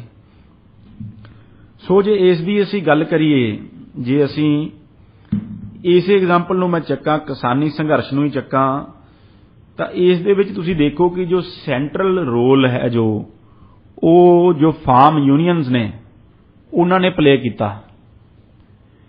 ਹੁਣ ਜੋ ਯੂਨੀਅਨਸ ਬਣਾਉਣ ਦਾ ਅਧਿਕਾਰ ਹੈ ਉਹ ਕਿੱਥੋਂ ਆਉਂਦਾ ਹੈ? ਉਹ ਰਾਈਟ ਟੂ ਜੋ ਹੈ ਫਰੀडम ਆਫ ਐਸੋਸੀਏਸ਼ਨ ਦੇ ਵਿੱਚੋਂ ਆਉਂਦਾ ਹੈ, ਲੋਕਾਂ ਦੇ ਆਪਸ 'ਚ ਜੁੜਨ ਦਾ। ਜੇ right to freedom of association ਨਾ ਹੁੰਦੀ ਤੇ ਰਾਈਟ, ਇੱਕ ਫੰਡਾਮੈਂਟਲ ਰਾਈਟ ਨਾ ਹੁੰਦੀ, ਤਾਂ ਸਰਕਾਰ ਹੋ ਸਕਦਾ ਹੈ ਇਹ ਵੀ ਕਹਿ ਦਿੰਦੀ ਕਿ ਜੋ ਯੂਨੀਅਨਸ ਨੇ ਇਹ ਇਲੀਗਲ ਨੇ, ਇਹਨਾਂ ਨੂੰ ਅਸੀਂ ਬੈਨ ਕਰਦੇ ਹਾਂ ਜੀ। ਜਿਸ ਤਰ੍ਹਾਂ ਕਿ ਜੋ ਅੰਗਰੇਜ਼ ਹਕੂਮਤ ਹੈ ਉਹ ਕਰਿਆ ਕਰਦੀ ਸੀ ਜਦ ਇੰਡੀਅਨ ਨੈਸ਼ਨਲ ਕਾਂਗਰਸ ਆਜ਼ਾਦੀ ਦੀ ਲੜਾਈ ਨੂੰ ਲੀਡ ਕਰ ਰਹੀ ਸੀ। ਉਹ ਕਾਂਗਰਸ ਨੂੰ ਹੀ ਇੱਕ ਇਲੀਗਲ ਸੰਗਠਨ ਡਿਕਲੇਅਰ ਕਰ ਦਿੰਦੇ ਸਨ ਤੇ ਕਹਿ ਦਿੰਦੇ ਸਨ ਕਿ ਜੋ ਕਾਂਗਰਸ ਨਾਲ ਜੁੜੇਗਾ ਉਸ ਨੂੰ ਜੇਲ੍ਹ ਜਾਣਾ ਪਵੇਗਾ, ਉਹ ਸਰਕਾਰ ਵਿਰੋਧੀ ਹੋਵੇਗਾ। ਪਰ ਉਸ ਤਰ੍ਹਾਂ ਦਾ ਕੰਮ ਹੁਣ ਨਹੀਂ ਹੋ ਸਕਦਾ ਕਿਉਂਕਿ ਭਾਰਤ ਦੇ ਸੰਵਿਧਾਨ ਦੇ ਵਿੱਚ ਤੇ ਦੁਨੀਆ ਦੇ ਹਿਊਮਨ ਰਾਈਟਸ ਦੇ ਜੋ ਇੱਕ ਸਾਰਾ ਹੈ ਡੈਕਲੇਰੇਸ਼ਨ ਦੇ ਵਿੱਚ, ਉਸ ਦੇ ਵਿੱਚ ਜੋ ਰਾਈਟ ਟੂ ਐਸੋਸੀਏਸ਼ਨ ਹੈ ਉਹ ਇੱਕ ਫੰਡਾਮੈਂਟਲ ਰਾਈਟ ਹੈ, ਉਹ ਇੱਕ ਬੇਸਿਕ ਰਾਈਟ ਹੈ। ਇਸੇ ਤਰ੍ਹਾਂ ਜੋ ਮੈਂ ਦੂਸਰੀ ਗੱਲ ਕਰਾਂ ਅਸੈਂਬਲੀ ਦੀ, ਇਕੱਤਰਤ ਹੋਣ ਦੀ, ਇਹ ਵੀ ਇੱਕ ਫੰਡਾਮੈਂਟਲ ਰਾਈਟ ਹੈ। ਇਹ ਜੋ ਕਿਸਾਨ ਯੂਨੀਅਨਾਂ ਦੇ ਆਹਵਾਨ ਤੇ ਉਹਨਾਂ ਦੀ ਇੱਕ ਕਾਲ ਦੇ ਉੱਤੇ ਪਹਿਲਾਂ ਪੰਜਾਬ ਦੇ ਸਾਰੇ ਸੰਗਠਨ ਇਕੱਠੇ ਹੋ ਗਏ, ਪੰਜਾਬ ਦੇ ਲੋਕ ਇਕੱਠੇ ਹੋ ਗਏ, ਹਰਿਆਣਾ ਨਾਲ ਜੁੜ ਗਿਆ, ਉੱਤਰ ਪ੍ਰਦੇਸ਼ ਨਾਲ ਜੁੜ ਗਿਆ ਤੇ ਦਿੱਲੀ ਦੇ ਬਾਰਡਰਾਂ ਦੇ ਉੱਤੇ ਲੱਖਾਂ ਲੋਕਾਂ ਦਾ ਇਕੱਠ ਹੋ ਗਿਆ ਤੇ ਜਿਸ ਨੇ ਦਿੱਲੀ ਨੂੰ ਚਾਰੇ ਪਾਸਿਓਂ ਘੇਰਾ ਪਾ ਲਿਆ। ਇਹ ਹੱਕ ਸੁਖਜੀਤ ਜੀ ਕੋਈ ਉਹਨਾਂ ਨੂੰ ਉੱਥੋਂ ਕਿਉਂ ਨਹੀਂ ਹਟਾ ਸਕਿਆ? ਕੋਈ ਕੋਰਟ, ਕੋਈ ਸਰਕਾਰ ਉਹਨਾਂ ਨੂੰ ਉੱਥੋਂ ਕਿਉਂ ਨਹੀਂ ਹਟਾ ਸਕੀ? ਕਿਉਂਕਿ ਇਹ ਜੋ ਉਹ ਕਰ ਰਹੇ ਸਨ, ਜੋ ਕਿਸਾਨ ਅੰਦੋਲਨਕਾਰੀ, ਜੋ ਕਿਸਾਨ ਸੱਤਿਆਗ੍ਰਹੀ ਕਰ ਰਹੇ ਸਨ, ਉਹ ਆਪਣੀ ਇੱਕ ਫੰਡਾਮੈਂਟਲ ਹਿਊਮਨ ਰਾਈਟ ਦੀ ਐਕਸਰਸਾਈਜ਼ ਕਰ ਰਹੇ ਸਨ। ਉਹ ਇੱਕ ਆਪਣੀ ਹਿਊਮਨ ਰਾਈਟ ਦੀ, ਇੱਕ ਭਾਰਤ ਦੇ ਸੰਵਿਧਾਨ ਦੇ ਅਕੋਰਡਿੰਗ ਵੀ ਜੋ ਇੱਕ ਫੰਡਾਮੈਂਟਲ ਰਾਈਟ ਹੈ ਉਸ ਨੂੰ ਐਕਸਰਸਾਈਜ਼ ਕਰ ਰਹੇ ਸਨ, ਉਸ ਨੂੰ ਵਰਤ ਰਹੇ ਸਨ। ਉਹ ਸ਼ਾਂਤਮਈ ਰੂਪ ਦੇ ਵਿੱਚ ਇਕੱਤਰਤ ਹੋ ਕੇ ਇੱਕ ਆਪਣਾ ਧਰਨਾ ਪ੍ਰਦਰਸ਼ਨ ਕਰ ਰਹੇ ਸਨ, ਜੋ ਕਿ ਇੱਕ ਹਿਊਮਨ ਰਾਈਟ ਹੈ, ਫੰਡਾਮੈਂਟਲ ਰਾਈਟ ਹੈ, ਜਿਸ ਨੂੰ ਕਾਨੂੰਨੀ ਤੌਰ ਦੇ ਉੱਤੇ ਕੋਈ ਵੀ ਰੋਕ ਟੋਕ ਨਹੀਂ ਸਕਦਾ। ਜੀ ਲਵਲੀਨ ਜੀ, ਬਿਲਕੁਲ ਤੁਸੀਂ ਸਹੀ ਕਿਹਾ। ਇੰਨਾ ਲੰਬਾ ਸਮਾਂ ਅੰਦੋਲਨ ਕੋਈ ਵੀ ਚੱਲਿਆ ਹੋਵੇ ਤੇ ਇੰਨੇ ਸ਼ਾਂਤਮਈ ਤਰੀਕੇ ਨਾਲ ਚੱਲਿਆ ਹੋਵੇ, ਇਹ ਇੱਕ ਬਹੁਤ ਵੱਡੀ ਉਦਾਹਰਨ ਸੈੱਟ ਹੋਈ ਹੈ ਜੀ। ਉਦਾਹਰਨ ਸੈੱਟ ਹੋਈ ਹੈ ਸੁਖਜੀਤ ਜੀ। ਇਹ ਹੋਰ ਵੀ ਇਹ ਗੱਲ ਦੱਸਦੀ ਹੈ ਕਿ ਜੋ ਸਾਡੇ ਜਥੇਬੰਦੀਆਂ ਸਨ ਜੋ ਇਸ ਸੰਘਰਸ਼ ਨੂੰ ਲੀਡ ਕਰ ਰਹੀਆਂ ਸਨ, ਉਹਨਾਂ ਦੀ ਸੂਝ-ਬੂਝ ਦੇ ਵੀ ਇਹ ਇੱਕ ਉਦਾਹਰਨ ਹੈ। ਬਿਲਕੁਲ। ਉਹਨਾਂ ਨੇ ਇੰਨਾ ਬਾਰ-ਬਾਰ, ਸਰਦਾਰ ਬਲਵੀਰ ਸਿੰਘ ਰਾਜੇਵਾਲ ਸਨ, ਉਹ ਬਾਰ-ਬਾਰ ਸਟੇਜ ਦੇ ਉੱਤੇ ਆ ਕੇ ਲੋਕਾਂ ਨੂੰ ਸ਼ਾਂਤਮਈ ਸ਼ਾਂਤੀ ਰੱਖਣ ਦੀ ਬਾਰ-ਬਾਰ ਅਪੀਲ ਕਿਉਂ ਕਰਦੇ ਸਨ? ਉਹ ਇਸੇ ਲਈ ਕਰਦੇ ਸਨ ਕਿਉਂਕਿ ਜਿੰਨਾ ਚਿਰ ਤਾਂ ਸ਼ਾਂਤਮਈ ਪ੍ਰਦਰਸ਼ਨ ਚੱਲ ਰਿਹਾ ਹੈ, ਉਹ ਚਾਹੇ ਲੱਖਾਂ ਲੋਕ ਨੇ ਚਾਹੇ ਕਰੋੜਾਂ ਲੋਕ ਨੇ, ਉਹ ਜਿੰਨਾ ਚਿਰ ਉੱਥੇ ਬੈਠੇ ਨੇ ਉਹ ਆਪਣੀ ਇੱਕ ਫੰਡਾਮੈਂਟਲ ਹਿਊਮਨ ਰਾਈਟ ਦੇ ਅਧੀਨ ਉੱਥੇ ਬੈਠੇ ਨੇ, ਜਿੰਨਾ ਚਿਰ ਉਹ ਸ਼ਾਂਤਮਈ ਨੇ। ਉਹਨਾਂ ਨੂੰ ਕੋਈ ਛੂ ਨਹੀਂ ਸਕਦਾ, ਕੋਈ ਉਹਨਾਂ ਨੂੰ ਕਾਨੂੰਨੀ ਤੌਰ ਤੇ ਨਹੀਂ ਬੰਦ ਕਰ ਸਕਦਾ, ਕੋਈ ਕੋਰਟ ਕੋਈ ਸਰਕਾਰ ਉਹਨਾਂ ਨਾਲ ਧੱਕਾ ਨਹੀਂ ਕਰ ਸਕਦੀ। ਜੇ ਸਰਕਾਰ ਧੱਕਾ ਕਰਦੀ ਹੈ ਤਾਂ ਉਸ ਦੇ ਵਿੱਚ ਸਰਕਾਰ ਦੀ ਬਦਨਾਮੀ ਹੈ, ਸਰਕਾਰ ਦੀ ਹਾਰ ਹੈ। ਪਰ ਜੇ ਉਹੀ ਅੰਦੋਲਨਕਾਰੀ ਉਗਰ ਹੋ ਜਾਂਦੇ ਨੇ, ਉਹੀ ਅੰਦੋਲਨਕਾਰੀ ਸੱਤਿਆਗ੍ਰਹੀ ਹਿੰਸਕ ਹੋ ਜਾਂਦੇ ਨੇ, ਤਾਂ ਸਰਕਾਰ ਨੂੰ ਇਹ ਬਹਾਨਾ ਮਿਲ ਜਾਂਦਾ ਹੈ, ਕਿਉਂਕਿ ਜੋ ਹਿੰਸਕ ਵਤੀਰਾ ਹੈ ਜਾਂ ਤੋੜ ਭੰਨ ਹੈ ਜਾਂ ਹਿੰਸਾ ਹੈ, ਉਹ ਫੰਡਾਮੈਂਟਲ ਰਾਈਟ ਦੇ ਘੇਰੇ ਦੇ ਵਿੱਚੋਂ ਫਿਰ ਪ੍ਰੋਟੈਸਟ ਨੂੰ, ਅਸੈਂਬਲੀ ਨੂੰ ਬਾਹਰ ਲੈ ਜਾਂਦੀ ਹੈ। ਫਿਰ ਉਸ ਅਸੈਂਬਲੀ ਨੂੰ ਕਾਨੂੰਨ ਦੇ ਤਹਿਤ ਇੱਕ ਇਲੀਗਲ ਅਸੈਂਬਲੀ ਡਿਕਲੇਅਰ ਕਰਨ ਦੀ ਪ੍ਰਸ਼ਾਸਨ ਦੇ ਕੋਲ ਤਾਕਤ ਹੈ, 144 ਲਾਉਣ ਦੀ ਤਾਕਤ ਹੈ। ਇਲੀਗਲ ਅਸੈਂਬਲੀ ਉਸ ਨੂੰ ਡਿਕਲੇਅਰ ਕਰਕੇ ਉਸ ਨੂੰ ਡਿਸਪਰਸ ਹੋਣ ਦੀ, ਉਸ ਨੂੰ ਤਿੱਤਰ ਬਿੱਤਰ ਕਰਨ ਦੀ ਤਾਕਤ ਹੈ, ਲਾਠੀ ਚਾਰਜ ਕਰਨ ਦੀ ਤਾਕਤ ਹੈ। ਉਹ ਹਰ ਤਰ੍ਹਾਂ ਦੀ ਤਾਕਤ ਉਸ ਪ੍ਰਸ਼ਾਸਨ ਦੇ ਕੋਲ ਹੈ। ਪਰ ਦੇਖੋ ਕਿ ਕਿਸਾਨ ਜੋ ਆਗੂ ਸਨ, ਉਹਨਾਂ ਦੇ ਉੱਤੇ ਬੜਾ ਪ੍ਰੈਸ਼ਰ ਕਈ ਜੋ ਗੈਰ ਸਮਾਜਿਕ ਤੱਤ ਅੰਦੋਲਨ ਦੇ ਵਿੱਚ ਰਲ ਗਏ ਸਨ। ਜਿਸ ਤਰ੍ਹਾਂ ਕਿ ਪਿੱਛੇ ਜੇ ਮੈਂ ਰਾਜੇਵਾਲ ਸਾਹਿਬ ਦੀ ਇੰਟਰਵਿਊ ਸੁਣ ਰਿਹਾ ਸੀ, ਉਹਦੇ ਵਿੱਚ ਉਹ ਕਹਿੰਦੇ ਨੇ ਕਿ ਜੋ ਇੰਟਰਵਿਊ ਕਰਨ ਵਾਲੇ ਉਹਨਾਂ ਨੂੰ ਪੁੱਛਦੇ ਨੇ ਕਿ ਜੇ ਜੋ ਭੋਲੇਨਾਥ ਦੀ ਜੋ ਬਰਾਤ ਸੀ, ਜੋ ਸ਼ਿਵ ਜੀ ਦੀ ਬਰਾਤ ਸੀ, ਉਸ ਦੇ ਵਿੱਚ ਦੇਵਤੇ ਵੀ ਸਨ ਤੇ ਦੈਂਤ ਵੀ ਸਨ। ਸੋ ਉਸੇ ਤਰ੍ਹਾਂ ਸਰਦਾਰ ਬਲਬੀਰ ਸਿੰਘ ਰਾਜੇਵਾਲ ਕਹਿੰਦੇ ਨੇ ਕਿ ਇਸ ਅੰਦੋਲਨ ਦੇ ਵਿੱਚ ਵੀ ਹਰ ਤਰ੍ਹਾਂ ਦੇ ਮਨੁੱਖ ਸਨ, ਚੰਗੇ ਮੰਦੇ, ਕੁਝ ਗੈਰ ਸਮਾਜਿਕ ਤੱਤ ਵੀ ਉਸ ਦੇ ਵਿੱਚ ਰਲ ਗਏ ਸਨ। ਸੋ ਕੁਝ ਸਰਕਾਰ ਪੱਖੀ ਬੰਦੇ ਵੀ ਉਸ ਦੇ ਵਿੱਚ ਘੁਸਪੈਠ ਕਰ ਗਏ ਸਨ, ਜੋ ਲਗਾਤਾਰ ਉਸ ਨੂੰ ਟਾਰਪੀਡੋ ਕਰਨ ਦੀ ਕੋਸ਼ਿਸ਼ ਕਰ ਰਹੇ ਸਨ, ਜੋ ਲਗਾਤਾਰ ਜੋ ਸ਼ੁਰੂਆਤ ਤੋਂ ਹੀ ਜਿਨ੍ਹਾਂ ਦਾ ਇੱਕੋ ਇੱਕ ਸਿੰਗਲ ਪੁਆਇੰਟ ਏਜੰਡਾ ਸੀ, ਲੋਕਾਂ ਨੂੰ ਭੜਕਾਉਣਾ ਤੇ ਹਿੰਸਕ ਕਰਨਾ, ਜਥੇਬੰਦੀਆਂ ਦੇ ਖਿਲਾਫ ਭੜਕਾਉਣਾ, ਅੰਦੋਲਨ ਨੂੰ ਦੇ ਵਿੱਚ ਫੁੱਟ ਪੈਦਾ ਕਰਨੀ ਅਤੇ ਕਿਸੇ ਨਾ ਕਿਸੇ ਤਰੀਕੇ ਕਿਸਾਨ ਅੰਦੋਲਨਕਾਰੀਆਂ ਤੋਂ ਹਿੰਸਾ ਕਰਵਾਉਣੀ। ਜਿਸ ਦਾ ਕਿ ਤੁਸੀਂ ਮੁਜ਼ਾਹਰਾ ਦੇਖਿਆ 26 ਜਨਵਰੀ ਨੂੰ ਕਿ ਕਿਸਾਨ ਜਥੇਬੰਦੀਆਂ ਵੱਲੋਂ, ਸੰਯੁਕਤ ਕਿਸਾਨ ਮੋਰਚੇ ਵੱਲੋਂ ਦਿੱਤੀ ਗਈ ਕਾਲ ਤੋਂ ਬਾਹਰ ਜਾ ਕੇ ਕੁਝ ਗੈਰ ਸਮਾਜੀ ਤੱਤਾਂ ਨੇ, ਕੁਝ ਸਰਕਾਰ ਪੱਖੀ ਏਜੰਟਾਂ ਨੇ ਉੱਥੇ ਹਿੰਸਾ ਕਰਵਾਉਣ ਦੀ ਕੋਸ਼ਿਸ਼ ਕੀਤੀ ਤੇ ਜੋ ਇੱਕ ਗੋਦੀ ਮੀਡੀਆ ਨੂੰ, ਇੱਕ ਸਰਕਾਰਾਂ ਨੂੰ ਉਹਨਾਂ ਦੇ ਹੱਥ ਠੋਕ ਕੇ ਬਣ ਕੇ ਇਨਡਾਇਰੈਕਟਲੀ ਉਹ ਅੰਦੋਲਨ ਨੂੰ ਬਦਨਾਮ ਕਰਨ ਦਾ ਮੌਕਾ ਦਿੱਤਾ ਤੇ ਉਸ ਨੂੰ ਇੱਕ ਹਿੰਸਕ ਅੰਦੋਲਨ ਦੇ ਰੂਪ ਵਿੱਚ ਪੇਸ਼ ਕਰਨ ਦਾ ਮੌਕਾ ਦਿੱਤਾ, ਜਿਸ ਤੋਂ ਕਿ ਬਾਰ-ਬਾਰ ਜੋ ਕਿਸਾਨ ਜਥੇਬੰਦੀਆਂ ਨੇ ਉਹ ਵਰਜ ਰਹੀਆਂ ਸਨ, ਕਿਉਂਕਿ ਉਹ ਸਮਝਦੇ ਸਨ ਕਿ ਜਿੰਨਾ ਚਿਰ ਤਾਂ ਇਹ ਅੰਦੋਲਨ ਸ਼ਾਂਤਮਈ ਰਹੇਗਾ, ਜਿੰਨਾ ਚਿਰ ਇਹ ਸ਼ਾਂਤਮਈ ਰਹੇਗਾ, ਉਨਾ ਚਿਰ ਤਾਂ ਇਹ ਬੁਨਿਆਦੀ ਅਧਿਕਾਰ ਹੈ ਸਾਰੇ ਅੰਦੋਲਨਕਾਰੀਆਂ ਦਾ, ਸੱਤਿਆਗ੍ਰਹੀਆਂ ਦਾ, ਉਹ ਕਰਨਾ। ਜਦ ਇਹ ਹਿੰਸਕ ਹੋ ਜਾਂਦਾ ਹੈ ਤਾਂ ਉਹ ਬੁਨਿਆਦੀ ਅਧਿਕਾਰਾਂ ਦੇ ਘੇਰੇ ਚੋਂ ਬਾਹਰ ਚਲਾ ਜਾਂਦਾ ਹੈ, ਤਾਂ ਫਿਰ ਉਸ ਨੂੰ ਨਾ ਦੇਸ਼ ਦੇ ਵਿੱਚ ਨਾ ਵਿਦੇਸ਼ ਦੇ ਵਿੱਚ ਕੋਈ ਵੀ ਉਸ ਨੂੰ ਸਪੋਰਟ ਨਹੀਂ ਕਰ ਸਕਦਾ, ਕਿਉਂਕਿ ਸਰਕਾਰ ਨੂੰ ਬਹਾਨਾ ਮਿਲ ਜਾਵੇਗਾ ਕਿ ਇਹ ਹਿੰਸਾ ਕਰ ਰਹੇ ਨੇ ਤੇ ਅਸੀਂ ਇਹਨਾਂ ਨੂੰ ਇੱਥੋਂ ਖਦੇੜਨਾ ਹੈ, ਇਹਨਾਂ ਨੂੰ ਭਜਾਉਣਾ ਹੈ। ਤੇ ਮੰਗਾਂ ਜੋ ਸਭ ਜੋ ਮੰਗਾਂ ਸੀ ਸੰਯੁਕਤ ਕਿਸਾਨ ਮੋਰਚੇ ਦੀਆਂ ਜਾਂ ਕਿਸਾਨਾਂ ਦੀਆਂ, ਉਹ ਸਭ ਉੱਥੇ ਵਿੱਚ ਰੁਲ ਜਾਣੀਆਂ ਸੀ।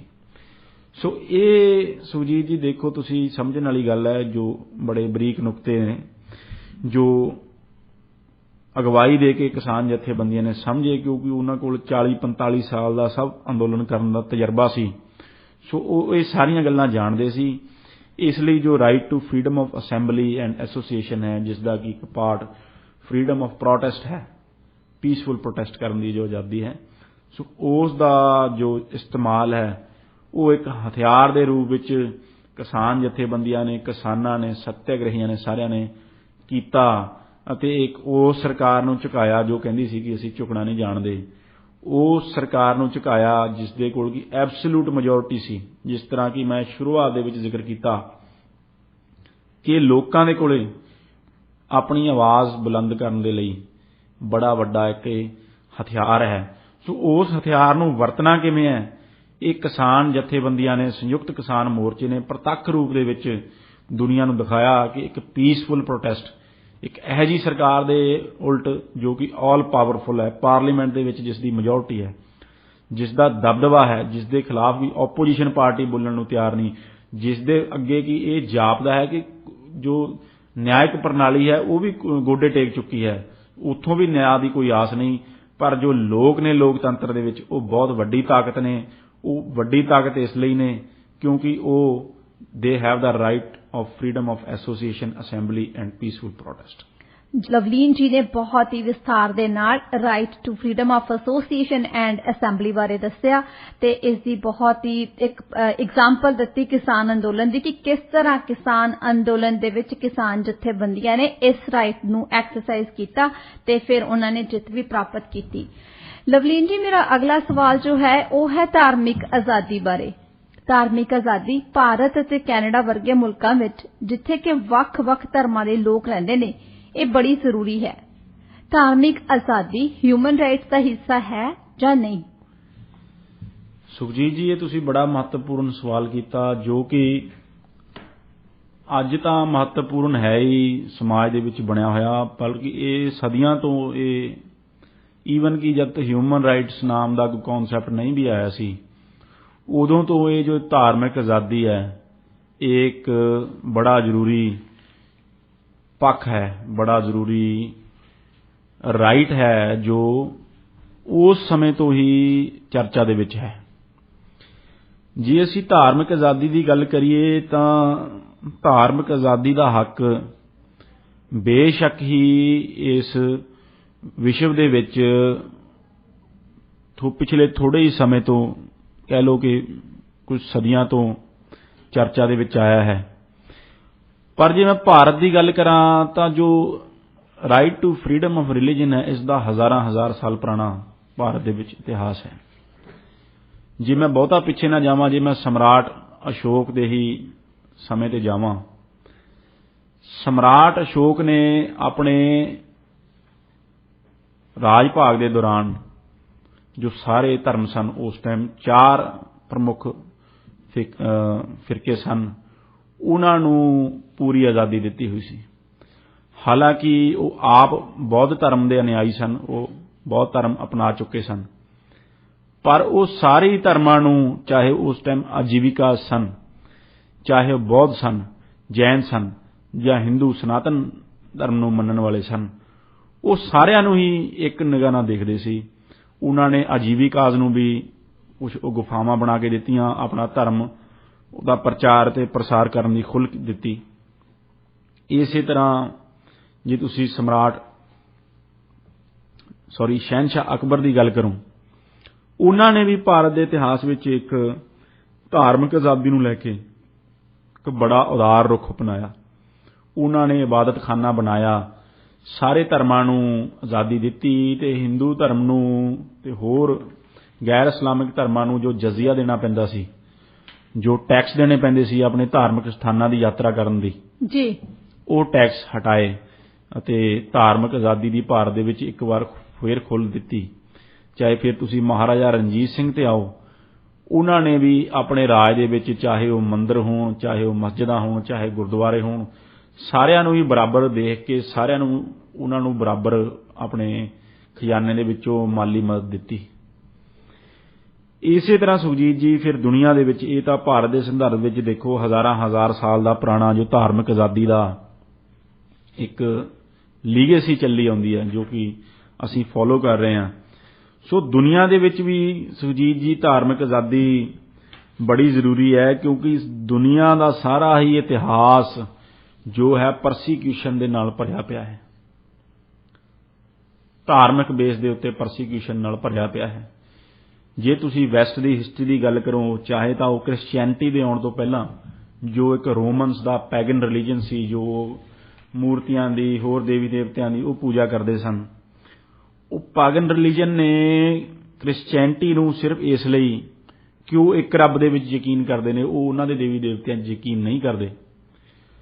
ਇਸ ਗੱਲ ਦੇ ਉੱਤੇ ਹੀ ਜੋ ਕ੍ਰਿਸਚੀਅਨਸ ਨੇ ਉਹਨਾਂ ਨੂੰ ਬਹੁਤ ਪਰਸੀਕਿਊਸ਼ਨ ਦਾ, ਬਹੁਤ ਸਰਕਾਰੀ ਤਸ਼ੱਦਦ ਦਾ, ਸਮਾਜਿਕ ਤਸ਼ੱਦਦ ਦਾ ਸਾਹਮਣਾ ਕਰਨਾ ਪਿਆ, ਜਿਸ ਦੇ ਵਿੱਚ ਕਿ ਪ੍ਰਭੂ ਯੀਸ਼ੂ ਮਸੀਹ ਨੂੰ ਵੀ ਸੂਲੀ ਦੇ ਵਿੱਚ ਚੜਾਇਆ ਗਿਆ ਰੋਮਨ ਗਵਰਨਰ ਦੇ ਵੱਲੋਂ, ਸਿਰਫ ਇਸ ਲਈ ਕਿ ਉਹ ਇੱਕ ਉਸ ਟਾਈਮ ਜੋ ਧਰਮ ਸੀ, ਚਾਹੇ ਉਹ ਰੋਮਨ ਪਾਗਨ ਸੀ, ਚਾਹੇ ਉਹ ਯਹੂਦੀ ਧਰਮ ਸੀ ਉਸ ਟਾਈਮ ਐਸਟੈਬਲਿਸ਼ਡ, ਉਸ ਦੇ ਉਹਨਾਂ ਨੂੰ ਇਹ ਅਹਿਸਾਸ ਹੋਇਆ, ਉਹਨਾਂ ਨੂੰ ਇਹ ਲੱਗਿਆ ਉਸ ਟਾਈਮ ਦੇ ਹੁਕਮਰਾਨਾਂ ਨੂੰ ਕਿ ਜੋ ਯਿਸੂ ਮਸੀਹ ਜੋ ਗੱਲ ਕਰ ਰਹੇ ਨੇ ਉਹ ਉਹਨਾਂ ਦੇ ਧਰਮ ਦੇ ਉਲਟ ਜਾਂਦੀ ਹੈ। ਇਸ ਲਈ ਉਹਨਾਂ ਨੇ ਪ੍ਰਭੂ ਯਿਸੂ ਮਸੀਹ ਨੂੰ ਸੂਲੀ ਉੱਤੇ ਚਾੜਿਆ ਅਤੇ ਇਸ ਤਰ੍ਹਾਂ ਦਾ ਉਹ ਕਾਰਵਾਈ ਕੀਤੀ।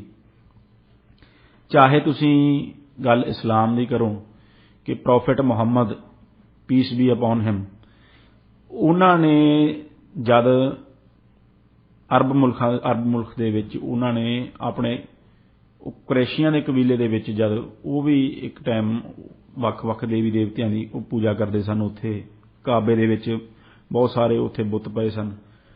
ਜਦ ਹਜ਼ਰਤ ਮੁਹੰਮਦ ਨੇ ਸੱਲੱਲਾਹੁ ਅਲੈਹਿ ਵਸੱਲਮ ਉਹਨਾਂ ਨੇ ਜਦ ਇੱਕ ਰੱਬ ਦੀ ਗੱਲ ਕੀਤੀ, ਉਸ ਟਾਈਮ ਜੋ ਉਹਨਾਂ ਦੇ ਨਾਲ ਜੁੜੇ ਜੋ ਮੁਸਲਿਮ ਕਮਿਊਨਿਟੀ ਜੋ ਉੱਥੇ ਬਣੀ, ਉਹਨਾਂ ਦੇ ਉੱਤੇ ਵੀ ਬਹੁਤ ਜੋ ਉਸ ਟਾਈਮ ਦੇ ਜੋ ਸਮਾਜ ਸੀ ਜਾਂ ਕਬੀਲਾ ਸੀ ਕੁਰੈਸ਼ੀ, ਉਹਨਾਂ ਨੇ ਬਹੁਤ ਕਿਸਮ ਦੇ ਅਤਿਆਚਾਰ ਕੀਤੇ। ਹਜ਼ਰਤ ਮੁਹੰਮਦ ਨੂੰ ਵੀ ਆਪਣਾ ਮੱਕਾ ਛੱਡ ਕੇ ਮਦੀਨੇ ਜਾਣਾ ਪਿਆ ਅਤੇ ਬਹੁਤ ਸੰਘਰਸ਼ਾਂ ਦੇ ਵਿੱਚੋਂ ਦੀ ਉਹਨਾਂ ਨੂੰ ਨਿਕਲਣਾ ਪਿਆ, ਬਹੁਤ ਕੁਰਬਾਨੀਆਂ ਕਰਨੀਆਂ ਪਈਆਂ। ਇਸੇ ਤਰ੍ਹਾਂ ਸੁਖਜੀਤ ਜੀ, ਜੇ ਮੈਂ ਸਿੱਖ ਧਰਮ ਦੀ ਗੱਲ ਕਰਾਂ ਤਾਂ ਸਿੱਖ ਧਰਮ ਦਾ ਜਦ ਉਭਾਰ ਹੁੰਦਾ ਹੈ ਤਾਂ ਸਿੱਖ ਧਰਮ ਦੇ ਵਿੱਚ ਇੱਕ ਬਹੁਤ ਲੰਬੀ ਟ੍ਰੈਡੀਸ਼ਨ ਹੈ ਜੋ ਕਿ ਸ਼ਹੀਦਾਂ ਦੇ ਸਰਤਾਜ ਸ੍ਰੀ ਗੁਰੂ ਅਰਜਨ ਦੇਵ ਜੀ ਤੋਂ ਹੀ ਸ਼ੁਰੂ ਹੋ ਜਾਂਦੀ ਹੈ। ਜੋ ਪਰਸੀਕਿਊਸ਼ਨ, ਰਿਲੀਜੀਅਸ ਪਰਸੀਕਿਊਸ਼ਨ ਮੁਗਲਾਂ ਵੱਲੋਂ ਸਿੱਖਾਂ ਦੀ ਕੀਤੀ ਗਈ ਸਿਰਫ ਇਸ ਲਈ ਕਿ ਉਹ ਆਪਣਾ ਵੱਖਰੇ ਵਿਚਾਰਕ ਸਿਧਾਂਤ, ਵੱਖਰੇ ਧਾਰਮਿਕ ਸਿਧਾਂਤ ਉਹਨਾਂ ਨੇ ਅੱਗੇ ਲੈ ਕੇ ਆਂਦੇ ਤੇ ਇੱਕ ਵੱਖਰੀ ਕੌਮ ਦੇ ਰੂਪ ਦੇ ਵਿੱਚ ਆਪਣੀ ਹਸਤੀ ਨੂੰ ਐਸਟੈਬਲਿਸ਼ ਕੀਤਾ। ਸੋ ਉਹਨਾਂ ਨੂੰ ਵੀ ਰਿਲੀਜੀਅਸ ਪਰਸੀਕਿਊਸ਼ਨ ਦਾ ਸਾਹਮਣਾ ਕਰਨਾ ਪਿਆ, ਚਾਹੇ ਉਹ ਗੁਰੂ ਗੋਬਿੰਦ ਸਿੰਘ ਜੀ ਹੋਣ, ਉਹਨਾਂ ਨੂੰ ਪਹਾੜੀ ਰਾਜਿਆਂ ਤੇ ਮੁਗਲਾਂ ਦੀ ਜੋ ਕੰਬਾਈਨਡ ਫੋਰਸਿਸ ਸੀ ਉਹਨਾਂ ਦਾ ਸਾਹਮਣਾ ਕਰਨਾ ਪਿਆ ਸਿਰਫ ਇਸ ਲਈ ਕਿਉਂਕਿ ਉਹ ਸਿੱਖੀ ਸਿਧਾਂਤਾਂ ਤੇ ਅਡਿੱਗ ਸਨ, ਸਿੱਖੀ ਸਿਧਾਂਤਾਂ ਤੇ ਅਡੋਲ ਸਨ ਤੇ ਦੁਨੀਆ ਨੂੰ, ਸਮਾਜ ਨੂੰ ਇੱਕ ਨਵੀਂ ਸੇਧ ਦੇ ਰਹੇ ਸਨ। ਸੋ ਇਸ ਤਰ੍ਹਾਂ ਸੁਖਜੀਤ ਜੀ ਜੋ ਰਿਲੀਜੀਅਸ ਪਰਸੀਕਿਊਸ਼ਨ ਹੈ ਦੁਨੀਆ ਦੇ ਵਿੱਚ, ਉਸ ਦਾ ਇੱਕ ਬਹੁਤ ਲੰਬਾ ਚੌੜਾ ਇਤਿਹਾਸ ਹੈ ਜੋ ਹਜ਼ਾਰ ਸਾਲ ਤੋਂ ਚੱਲੀ ਆ ਰਹੀ ਹੈ ਅਤੇ ਜੋ ਅੱਜ ਵੀ ਕਈ ਮੁਲਕਾਂ ਦੇ ਵਿੱਚ, ਕਈ ਨਿਜ਼ਾਮਾਂ ਦੇ ਵਿੱਚ ਜੋ ਰਿਲੀਜੀਅਸ ਪਰਸੀਕਿਊਸ਼ਨ ਹੈ ਉਹ ਅੱਜ ਵੀ ਬਾਦਸਤੂਰ ਜਾਰੀ ਹੈ। ਸੋ ਇਸ ਲਈ ਜੋ right to freedom to practise and preach religion, ਆਪਦੇ ਧਰਮ ਨੂੰ ਮੰਨਣਾ, ਉਸ ਨੂੰ ਫੋਲੋ ਕਰਨਾ ਤੇ ਉਸ ਦਾ ਪ੍ਰਸਾਰ ਕਰਨਾ, ਇਸ ਨੂੰ ਹਿਊਮਨ ਰਾਈਟ ਬਣਾਇਆ ਗਿਆ ਹੈ ਤੇ ਇਹ ਫੰਡਾਮੈਂਟਲ ਰਾਈਟ ਇਸ ਨੂੰ ਮੰਨਿਆ ਗਿਆ ਹੈ ਸਭ ਦੇ ਵਿੱਚ, ਕਿਉਂਕਿ ਇਸ ਦੇ ਪਿੱਛੇ ਜੋ ਮੈਂ ਤੁਹਾਨੂੰ ਚਰਚਾ ਕੀਤੀ ਇੱਕ ਬਹੁਤ ਵੱਡਾ ਰਿਲੀਜੀਅਸ ਪਰਸੀਕਿਊਸ਼ਨ ਦਾ ਇਤਿਹਾਸ ਹੈ। ਸੋ ਸਟੇਟਸ ਵੀ ਸੁਖਜੀਤ ਜੀ ਇਹਦੇ ਵਿੱਚ ਦੋ ਕਿਸਮ ਦੀਆਂ ਨੇ। ਕੁਝ ਸਟੇਟਾਂ ਦਾ ਦੇਖੋ ਡੈਮੋਕ੍ਰੈਟਿਕ ਤੇ ਸੈਕੂਲਰ ਨੇ, ਉਹਨਾਂ ਸਟੇਟਾਂ ਦੇ ਵਿੱਚ ਤੁਹਾਨੂੰ, ਉਹਨਾਂ ਰਾਜਾਂ ਦੇ ਵਿੱਚ, ਉਹਨਾਂ ਦੇਸ਼ਾਂ ਦੇ ਵਿੱਚ ਤੁਹਾਨੂੰ ਫਰੀडम ਆਫ ਰਿਲੀਜਨ ਮਿਲਦੀ ਹੈ, ਲੋਕਾਂ ਨੂੰ ਆਪਣਾ ਪ੍ਰਚਾਰ ਪ੍ਰਸਾਰ ਕਰਨ ਦੀ, ਧਾਰਮਿਕ ਚਿੰਨ੍ਹ ਪਹਿਨਣ ਦੀ ਆਜ਼ਾਦੀ ਮਿਲਦੀ ਹੈ। ਪਰ ਜੋ ਥੀਓਲੋਜੀਕਲ ਸਟੇਟਸ ਨੇ, ਜੋ ਧਰਮ ਦੇ ਬੇਸ ਤੇ ਬਣੀਆਂ ਹੋਈਆਂ ਨੇ ਜੋ ਦੇਸ਼, ਉਹਨਾਂ ਦੇਸ਼ਾਂ ਦੇ ਵਿੱਚ ਤੁਸੀਂ ਅਕਸਰ ਦੇਖੋਗੇ ਕਿ ਜੋ ਘੱਟ ਗਿਣਤੀਆਂ ਨੇ, ਜੋ ਧਾਰਮਿਕ ਮਾਈਨੋਰਿਟੀਜ਼ ਨੇ, ਉਹਨਾਂ ਦੇ ਉੱਤੇ ਉਹਨਾਂ ਦੀ ਆਜ਼ਾਦੀ ਖੋਹ ਲਈ ਜਾਂਦੀ ਹੈ। ਤਾਂ ਜੋ ਸਟੇਟ ਹੈ ਉਹ ਜੋ ਆਪਣਾ ਧਰਮ ਹੈ, ਜਿਸ ਧਰਮ ਦੇ ਲੋਕ ਮੈਜੋਰਿਟੀ ਦੇ ਵਿੱਚ ਨੇ, ਜਾਂ ਜੋ ਸਟੇਟ ਦਾ ਰਿਲੀਜਨ ਹੈ, ਜੋ ਸਟੇਟ ਜਿਸ ਨੂੰ ਪ੍ਰੋਪਗੇਟ ਕਰਦੀ ਹੈ, ਉਸ ਨੂੰ ਲੋਕਾਂ ਦੇ ਉੱਤੇ ਥੋਪਿਆ ਜਾਣ ਲੱਗਦਾ ਹੈ। ਜਾਂ ਫਿਰ ਤੁਸੀਂ ਦੇਖੋ ਕਿ ਜੋ ਕੰਟਰੀਜ਼ ਡੈਮੋਕ੍ਰੈਟਿਕ ਹੈ ਹੀ ਨਹੀਂ, ਉਹਨਾਂ ਦੇ ਵਿੱਚ ਜੋ ਧਾਰਮਿਕ ਆਜ਼ਾਦੀ ਹੈ ਉਸ ਦਾ ਵੱਡੇ ਪੱਧਰ ਦੇ ਉੱਤੇ ਹਨਨ ਹੁੰਦਾ ਹੈ। ਜਿਸ ਤਰ੍ਹਾਂ ਕਿ ਮੈਂ ਚਾਈਨਾ ਦੀ ਐਗਜ਼ਾਮਪਲ ਲਵਾਂ, ਚਾਈਨਾ ਦੇ ਵਿੱਚ ਸੁਖਜੀਤ ਜੀ ਜੋ ਉਈਗਰਸ ਮੁਸਲਮਾਨ ਨੇ ਜ਼ਿਨਜੀਆਂਗ ਸੂਬੇ ਦੇ ਵਿੱਚ, ਅੱਜ ਦੀ ਤਰੀਕ ਦੇ ਵਿੱਚ ਵੱਡੇ ਪੱਧਰ ਦੇ ਉੱਤੇ ਉਹਨਾਂ ਦੀ ਜੋ ਰਿਲੀਜੀਅਸ ਪਰਸੀਕਿਊਸ਼ਨ ਹੈ ਚੀਨ ਦੀ ਸਰਕਾਰ ਵੱਲੋਂ ਉਹ ਕੀਤੀ ਜਾ ਰਹੀ ਹੈ। ਉਹ ਇਸਲਾਮ ਧਰਮ ਨੂੰ ਮੰਨਣ ਵਾਲੇ ਲੋਕ ਨੇ ਜੋ ਉਈਗਰ ਮੁਸਲਿਮਸ ਨੇ, ਉਹਨਾਂ ਦੀ ਧਾਰਮਿਕ ਆਜ਼ਾਦੀ ਦੇ ਵਿੱਚ, ਉਹਨਾਂ ਦੀ ਸ਼ਖਸੀ ਆਜ਼ਾਦੀ ਦੇ ਵਿੱਚ ਜੋ ਚਾਈਨੀਜ਼ ਸਟੇਟ ਹੈ, ਜੋ ਕਮਿਊਨਿਸਟ ਚਾਈਨੀਜ਼ ਜੋ ਰਜੀਮ ਹੈ, ਉਹ ਬੜੀ ਵੱਡੀ ਦਿੱਕਤ ਪੈਦਾ ਕਰ ਰਿਹਾ ਹੈ, ਉਹਨਾਂ ਦੀ ਪਰਸੀਕਿਊਸ਼ਨ ਕਰ ਰਿਹਾ ਹੈ, ਉਹਨਾਂ ਨੂੰ ਆਪਣੀ ਇਬਾਦਤ ਕਰਨ ਦਾ ਹੱਕ ਵੀ ਉਹਨਾਂ ਤੋਂ ਖੋਹ ਰਿਹਾ ਹੈ, ਉਹਨਾਂ ਨੂੰ ਉੱਥੇ ਬਹੁਤ ਹੀ ਮਾੜੇ ਹਾਲਾਤਾਂ ਦੇ ਵਿੱਚੋਂ ਜੋ ਇੱਕ ਰਿਲੀਜੀਅਸ ਕਮਿਊਨਿਟੀ ਹੈ ਉਹ ਗੁਜ਼ਰ ਰਹੀ ਹੈ। ਪਰ ਸੁਖਜੀਤ ਜੀ, ਦੁੱਖ ਦੀ ਗੱਲ ਇਹ ਹੈ ਕਿ ਜੋ ਕੋਈ ਵੀ ਦੁਨੀਆ ਦੇ ਵਿੱਚ ਉਈਗਰ ਮੁਸਲਿਮਸ ਦੇ ਲਈ ਦੇਖੋ ਕਿ ਇੰਨੇ ਇਸਲਾਮਿਕ ਮੁਲਕ ਨੇ ਦੁਨੀਆ ਦੇ ਵਿੱਚ, ਕਈ ਇਸਲਾਮਿਕ ਮੁਲਕ ਨੇ ਜੋ ਉਹਨਾਂ ਦੀ ਬੜੀ ਚੰਗੀ ਦੋਸਤੀ ਵੀ ਹੈ ਚੀਨ ਦੇ ਨਾਲ। ਉਹ ਕਹਿੰਦੇ ਨੇ ਕਿ ਸਾਡੀ ਆਲ ਵੈਦਰ ਫਰੈਂਡਸ਼ਿਪ ਹੈ ਚੀਨ ਦੇ ਨਾਲ, ਤੇ ਦੂਸਰੇ ਤਰਫ ਉਹ ਇਸਲਾਮ ਦੇ ਵੀ ਆਪਣੇ ਆਪ ਨੂੰ ਚੈਂਪੀਅਨ ਕਹਿੰਦੇ ਨੇ ਉਹ ਮੁਲਕ। ਪਰ ਉਹ ਜੋ ਆਪਣੇ ਹੀ ਮੁਸਲਿਮ ਭਰਾ ਨੇ, ਜੋ ਉਈਗਰ ਮੁਸਲਿਮਸ ਨੇ, ਉਹਨਾਂ ਦੀ ਜੋ ਬਦਤਰੀਨ ਕਿਸਮ ਦੀ ਰਿਲੀਜੀਅਸ ਪਰਸੀਕਿਊਸ਼ਨ ਚਾਈਨਾ ਕਰ ਰਿਹਾ ਹੈ, ਉਸ ਦੇ ਖਿਲਾਫ ਉਹ ਆਵਾਜ਼ ਚੱਕਣ ਦੀ ਹਿੰਮਤ ਨਹੀਂ ਰੱਖਦੇ। ਜੀ ਬਿਲਕੁਲ। ਸੋ ਇਸ ਤਰ੍ਹਾਂ ਸੁਖਜੀਤ ਜੀ ਬਹੁਤ ਅੱਜ ਵੀ ਜੋ ਰਿਲੀਜੀਅਸ ਪਰਸੀਕਿਊਸ਼ਨ ਹੈ ਇਹ ਚੱਲ ਰਹੀ ਹੈ। ਹਾਲਾਂਕਿ ਜੋ right to freedom of religion ਹੈ ਐਂਡ ਪ੍ਰੈਕਟਿਸ ਹੈ ਉਹ ਇੱਕ ਫੰਡਾਮੈਂਟਲ ਰਾਈਟ ਹੈ, ਉਹ ਇੱਕ ਹਿਊਮਨ ਰਾਈਟ ਹੈ। ਇਸ ਦੀਆਂ ਮੈਂ ਹੋਰ ਵੀ ਐਗਜ਼ਾਮਪਲਸ ਬਹੁਤ ਆਪਾਂ ਦੇਖ ਸਕਦੇ ਹਾਂ ਸੁਖਜੀਤ ਜੀ।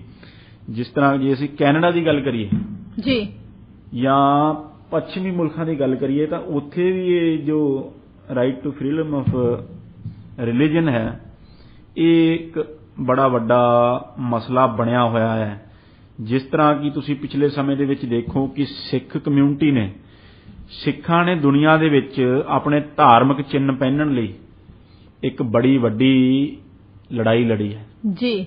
ਪੱਛਮ ਦੇ ਵਿੱਚ ਆ ਕੇ ਦਸਤਾਰ ਦੇ ਵਾਸਤੇ, ਆਪਣੇ ਮਾਣ ਦੇ ਵਾਸਤੇ, ਜੋ ਇੱਕ ਦਸਤਾਰ ਹੈ ਉਸ ਦੀ ਕੀਮਤ, ਉਸ ਦਾ ਮੁੱਲ ਦੁਨੀਆ ਨੂੰ ਸਮਝਾਉਣ ਦੇ ਵਾਸਤੇ ਬੜਾ ਵੱਡਾ ਸੰਘਰਸ਼ ਸਿੱਖ ਪੰਥ ਨੇ ਕੀਤਾ ਹੈ।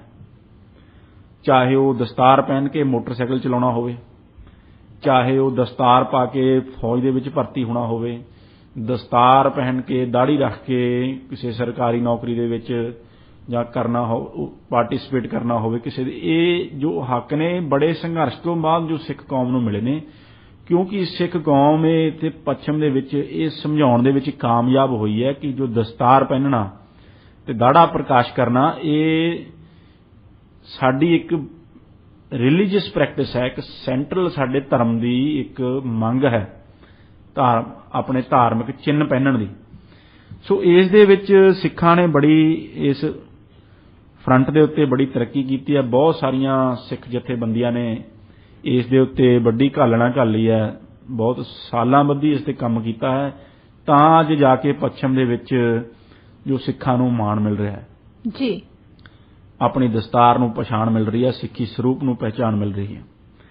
ਪਰ ਦੂਸਰੇ ਪਾਸੇ ਸੁਖਜੀਤ ਜੀ ਇਹ ਚੈਲੰਜਸ ਹਜੇ ਵੀ ਸਿੱਖ ਕਮਿਊਨਿਟੀ ਜਾਂ ਹੋਰ ਮਾਈਨੋਰਿਟੀ ਕਮਿਊਨਿਟੀਜ਼ ਫੇਸ ਕਰ ਰਹੀਆਂ ਨੇ।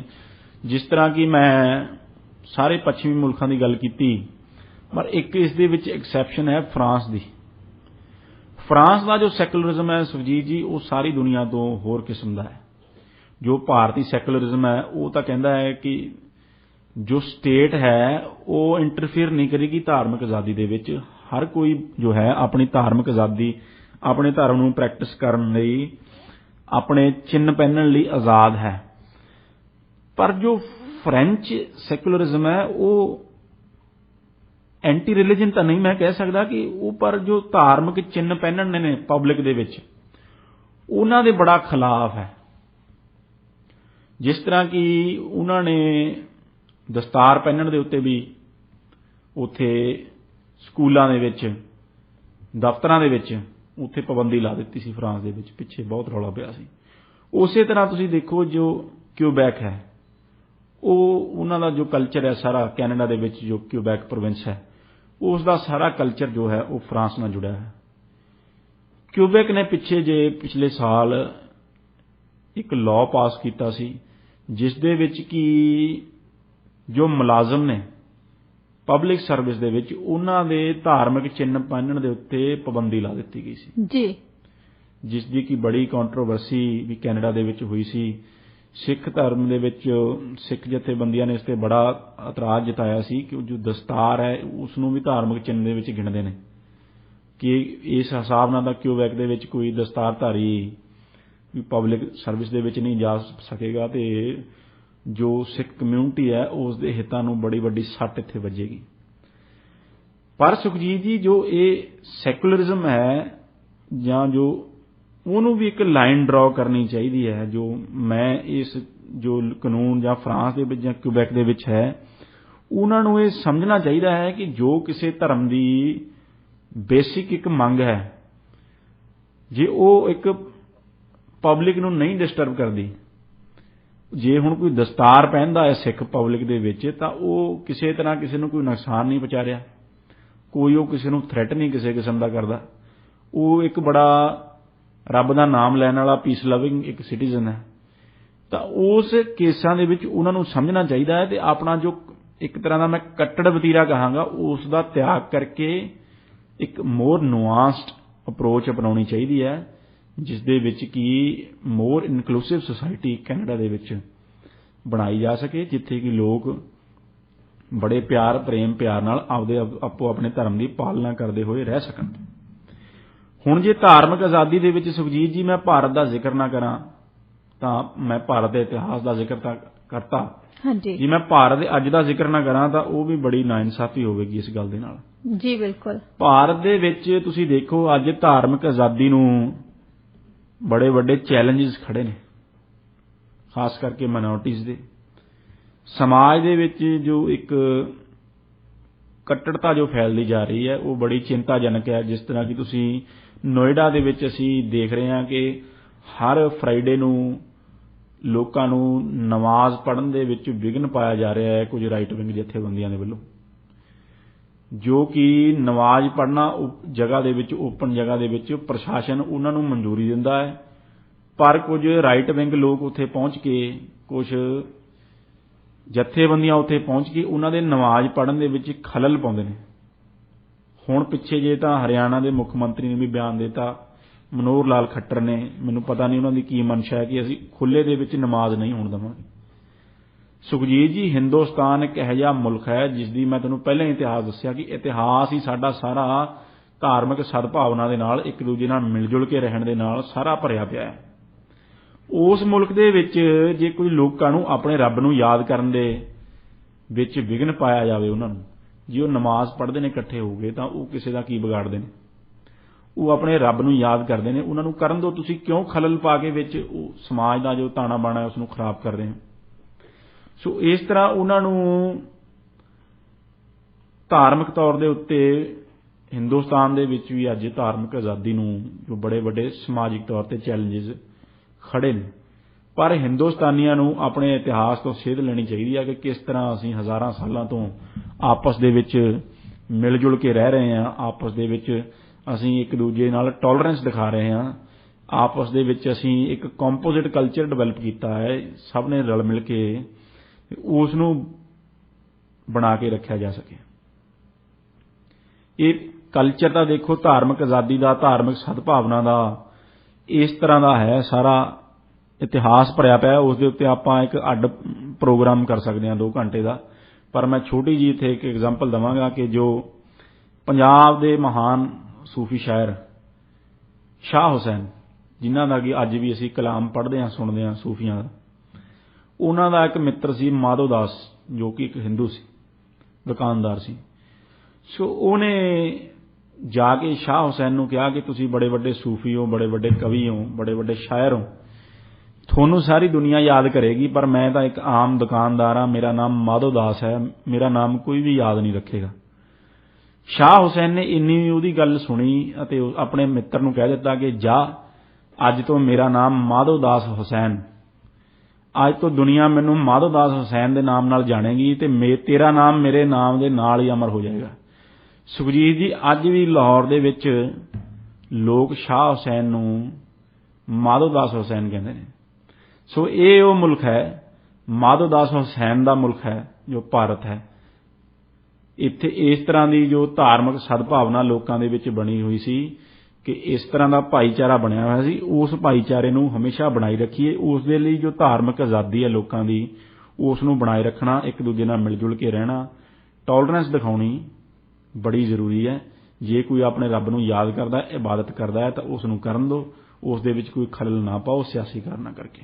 ਜੀ ਬਿਲਕੁਲ, ਧਾਰਮਿਕ ਆਜ਼ਾਦੀ ਦਾ ਜਿਹੜਾ ਅਧਿਕਾਰ ਆ ਉਹ ਤਾਂ ਹਰ ਇੱਕ ਨੂੰ ਹੋਣਾ ਚਾਹੀਦਾ ਤੇ ਉਹ ਧਾਰਮਿਕ ਆਜ਼ਾਦੀ ਨੂੰ ਤੁਸੀਂ ਕਿਸੇ ਤਰੀਕੇ ਦੇ ਨਾਲ ਕਿਸੇ ਨੂੰ ਵੀ ਉਸ 'ਚ ਖਲਲ ਨਹੀਂ ਪਾਉਣਾ ਚਾਹੀਦਾ। ਲਵਲੀਨ ਜੀ, ਇਸੇ ਗੱਲਬਾਤ ਨੂੰ ਅੱਗੇ ਵਧਾਉਂਦੇ ਹੋਏ ਮੇਰੇ ਦਿਮਾਗ 'ਚ ਇੱਕ ਸਵਾਲ ਆ ਰਿਹਾ ਸੀ। ਜਿੱਦਾਂ ਹੁਣ ਤੁਸੀਂ ਗੱਲ ਕੀਤੀ ਕਿ ਹਰ ਇੱਕ ਬੰਦੇ ਨੂੰ ਪੂਰਾ ਅਧਿਕਾਰ ਹੋਣਾ ਚਾਹੀਦਾ ਧਾਰਮਿਕ ਆਜ਼ਾਦੀ ਦਾ ਜਾਂ ਫਿਰ ਧਾਰਮਿਕ ਚਿੰਨ੍ਹ ਪਾਉਣ ਦਾ ਤੇ ਆਪਣੀ ਉਹ ਜਿਹੜੀ ਹੈਗੀ ਆ ਰਿਲੀਜੀਅਸ ਉਹਦੀ ਜਿਹੜੀ ਫਰੀडम ਉਹਨੂੰ ਐਕਸਰਸਾਈਜ਼ ਕਰਨ ਦਾ। ਪਰ ਜਿੱਦਾਂ ਆਪਾਂ ਦੇਖਦੇ ਹਾਂ ਕਈ ਲੋਕੀ ਆਪਣਾ ਧਰਮ ਪਰਿਵਰਤਨ ਕਰ ਲੈਂਦੇ ਆ। ਹਾਂਜੀ, ਉਸ ਬਾਰੇ ਤੁਸੀਂ ਕੀ ਕਹੋਗੇ?